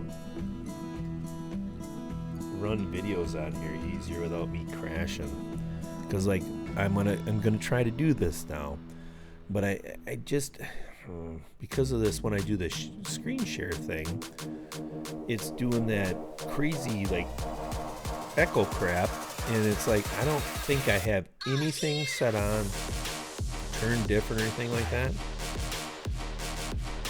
All right, Brad, well, hey, thanks a lot again, buddy, tonight. Super special. Thank you, buddy, for all those super shots. I appreciate that. And I hope you really enjoyed, Harry. And I'll be talking to you soon. So. Yeah, you're right, Katie. Yeah.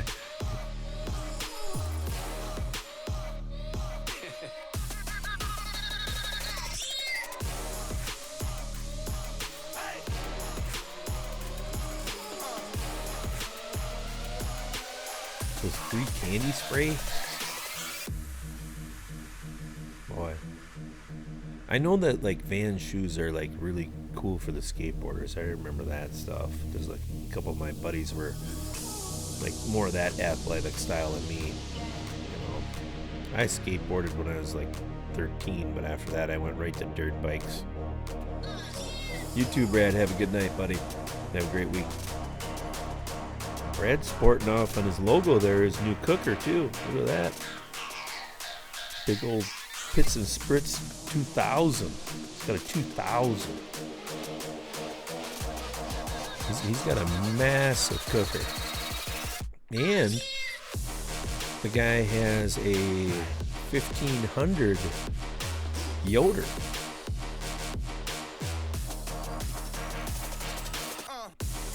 Kegs. Nice shoes.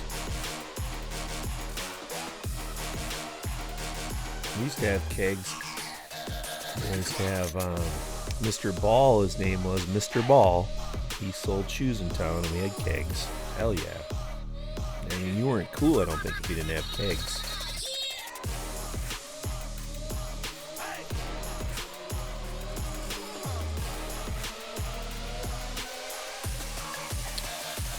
I am, Keds. Yeah, that's what it was, Keds. Well, whatever. Keg sounds good enough. Beer. Yeah, I'm streaming through YouTube, but actually what I'm doing is I have a application that's called eCam, and I pay for eCam. Yeah, beer kegs. But anyways, it's eCam, and so my show is an actual production show. It's a really nice format.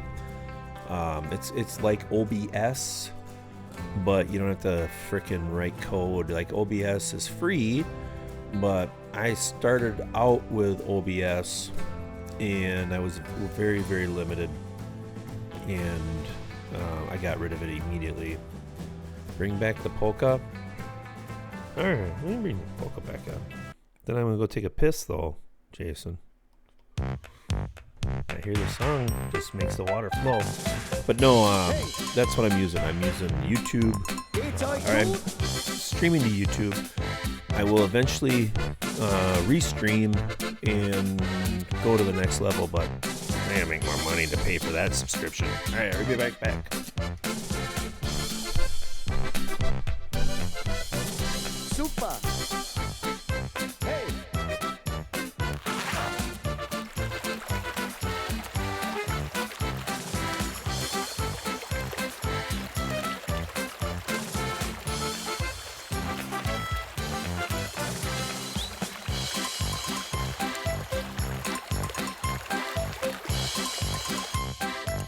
Tiki-taka, tiki-taka.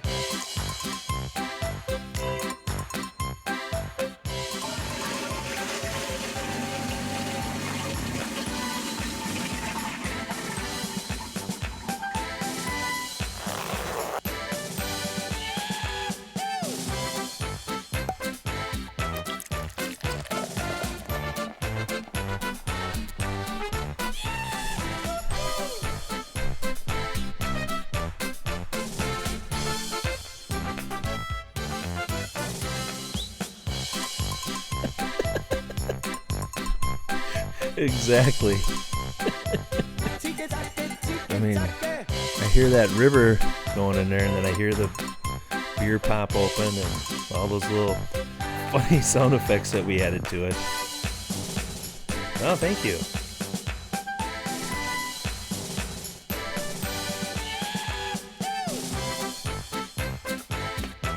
Good time to go spit out that old shoe and put a new one back in, you know? Take a leak.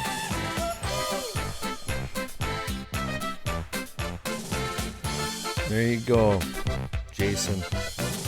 Super. You know, what was I saying? What was I thinking about? I want to tell you guys. Yeah, forget it.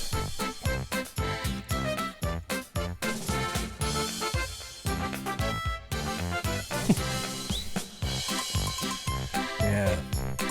My one buddy, he's a live streamer. My one buddy's a live streamer.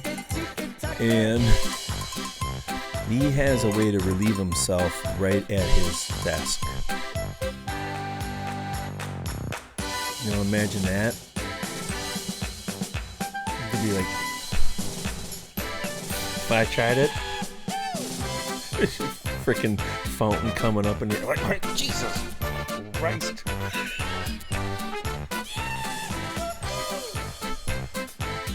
Oh, years of experience, Dash.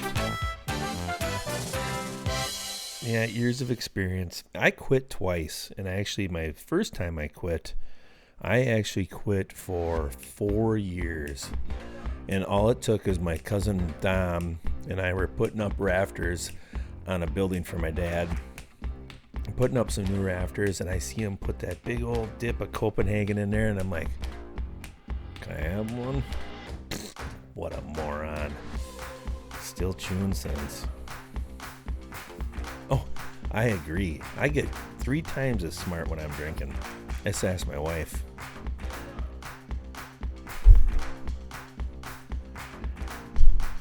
That's right. That's right. Cut a hole in his chair and put a bucket under it. Yep. Yeah. Because some of those guys will stream for like, you know, no potty break, no beer break polka, and they'll pee break polka. They'll end up going for like 8 hours, and how in hell? It's right.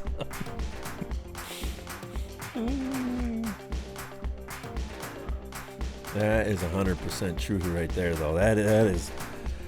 Yeah, people get smarter and better looking. Just ask my friend Sam. He was watching earlier. He never says anything in the chat. From now on, I'm going to say, Sam, are you watching? But yeah, He'll always tell me, God, chicks get so much better after I drink a 12-pack, or better looking after I drink a 12-pack.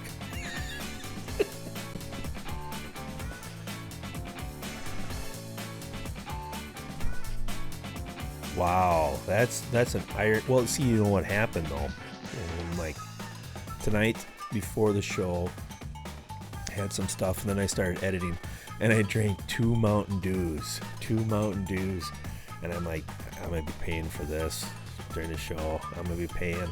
I talk to Steve Ray all the time. You know, we're buddies. I actually talked to him for like an hour on Friday, and Steve Ray's from the Owl's Nest Barbecue, and if you guys haven't subscribed to him, he gets some really good mainly comp guys on his show. He runs it on Thursdays, and he's more of a Facebook guy, but him and I just, you know, BSing, you know, like guys do, and just wait. I lost my train of thought. Yeah. 6 beers are starting to call. What the hell is I talking about? Hurry up, guys. You guys are paying attention. Pee breaks. Oh, yeah. Thank you, Dash. So I'm doing the interview with him, and I forgot to take a pee break before he came on. Went right into him, and all of a sudden, some of you guys might remember, I'm like, hey, Steve, I'm sorry, but I'm going to have to go, or I'm going to piss my pants. And then I'd run away. And I talk to him all the time about it. You know, I said, well, you're always really, really a good interviewer. I said, there's only one asshole in the world that's a rude person, and that's me. And I said, how many people just get up right when you're talking and just say, all right, it's your show now. I got to take a leak. Oh, but I couldn't hold it. It was either that or I'm going to pee on the floor. I was really starting to think that in my head. I'm like, and I was just like, okay, well. So whenever I tell him, he always laughs about it. But yeah, if you haven't, you know, had a chance to check out, he gets good guys on his show, you know, like good guys. Not that I'm not getting good guys on my show, but like Heath Riles and all these big dudes he gets on there too. But you know, he's a big into competition and all that.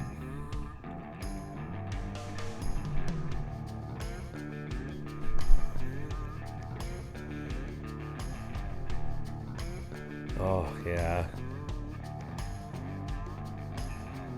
God, you know, it's just like, all right, dehydrate yourself a little bit before the show.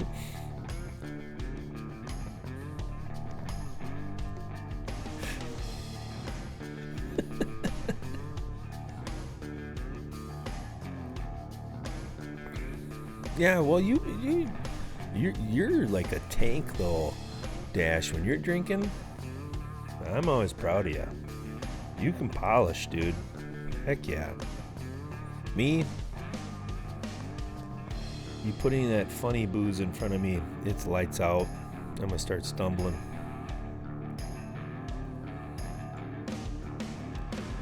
Yeah.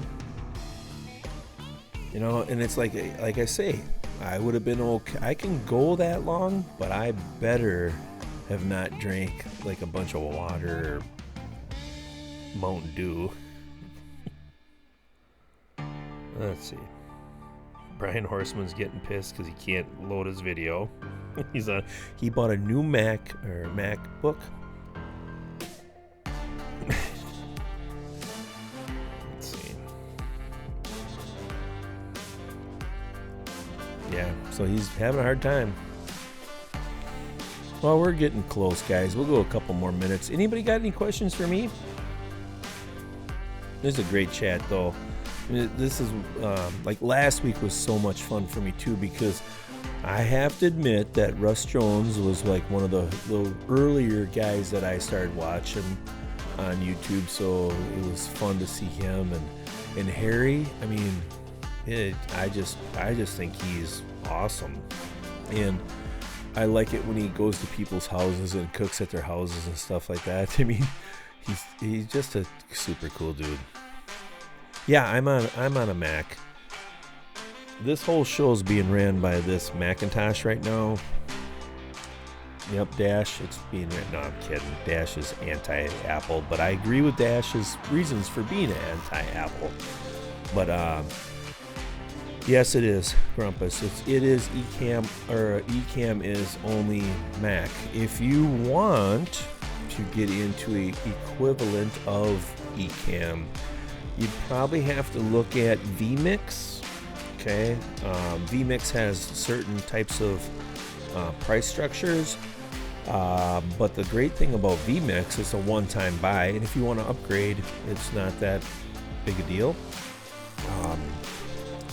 The issue with Ecamm that I hate now is it is a subscription base, blah blah blah, so much, and if you pay for a year, you save this much, and you know, it's just stupid. I hate those type of things, but there's nothing better for a Mac user, Apple user, than Ecamm right now, and they're getting much better too as they go. Yeah, loathe Apple. I mean, I love all their operating stuff and all that. I just hate it how they take control of your life. I mean, they do. But on the other hand, PC's kind of similar in some ways. But PC, you can just do more. Yeah, if you're a PC guy, vMix is good. XSplit is another one. Trying to think of another.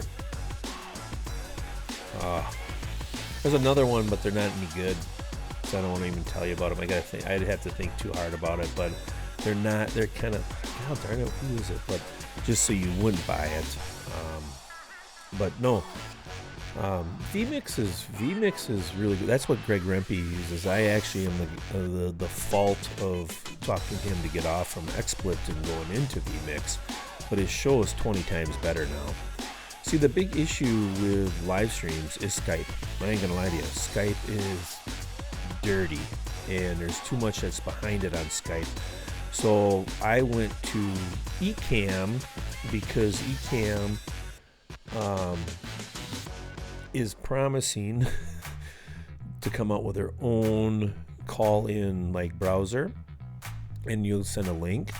So I'm like, okay, they're working on it. It's just not here yet, so I'll go to it, and yeah, it'll be good because there's like StreamYard. StreamYard's really good. That's a great, actually, Grumpus. If you're gonna look at doing a little live streaming, go into StreamYard. I'll tell you this right now: go into StreamYard because it's pretty simple to use and it's decent. Now, because of my camera analness, I couldn't use StreamYard because there's only 720 output. So, yes, you're right, 720 output. So I was pissed, and I'm like, well, I could actually live stream at 4K. I mean, I could, but I will tell you, don't do it. Go to 1080p 60 frames. 60 frames, because you get this quality is 1080p, so that's good enough. That's good enough. Because you're pushing so damn much, and you can tell, guys. I'm sorry for talking about this, but you can get so much clarity off the right lens, the right camera, from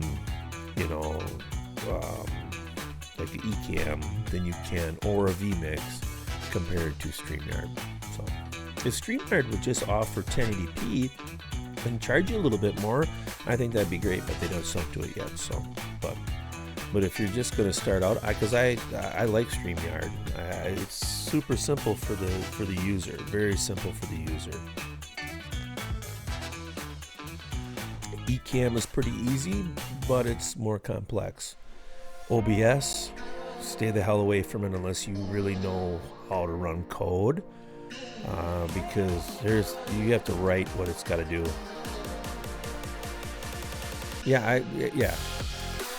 I agree on their back end. Yeah, they can't handle it yet. They're not big enough company yet, but I think they will go to that. StreamYard will go to that.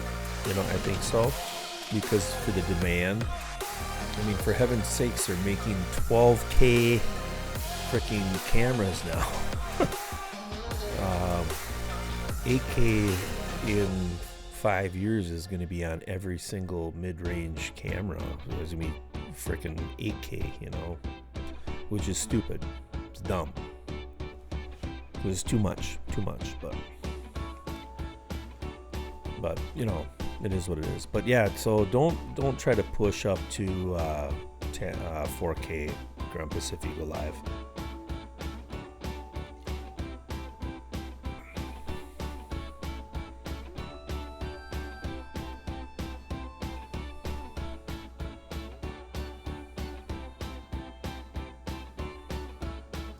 What?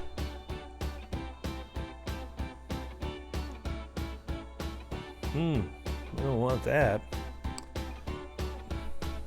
Oh, you bet, Grumpus. We don't need no salamander poisoning.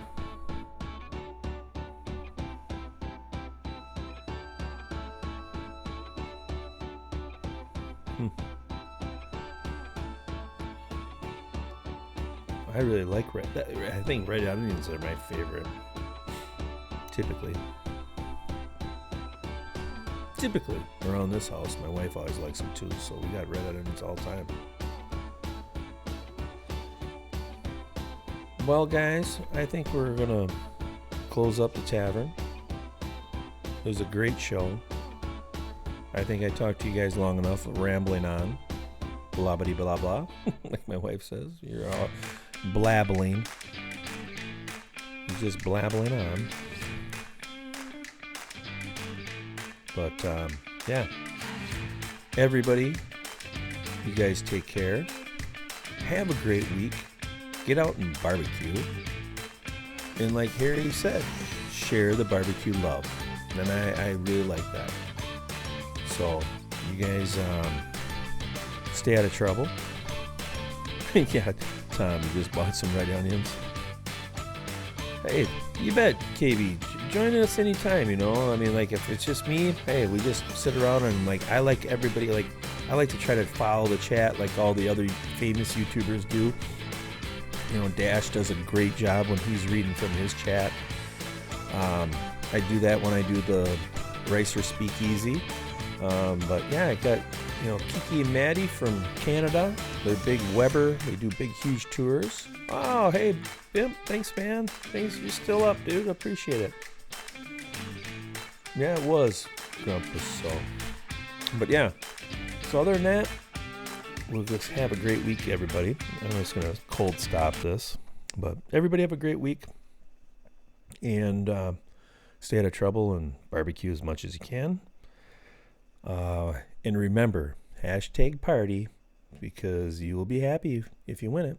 Night Wallace. Good night. Good night, Jason.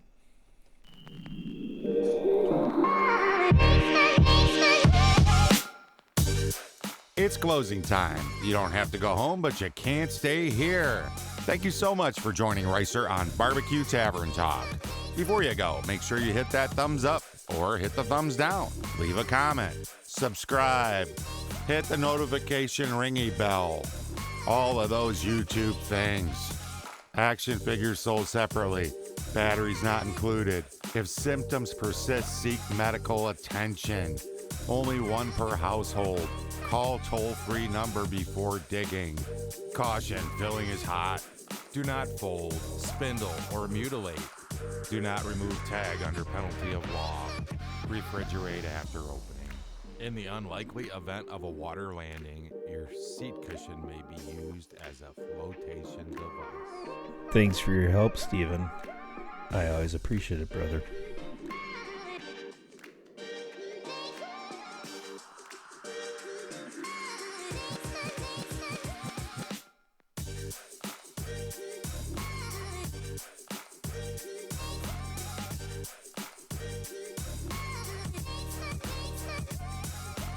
Good night, Dash.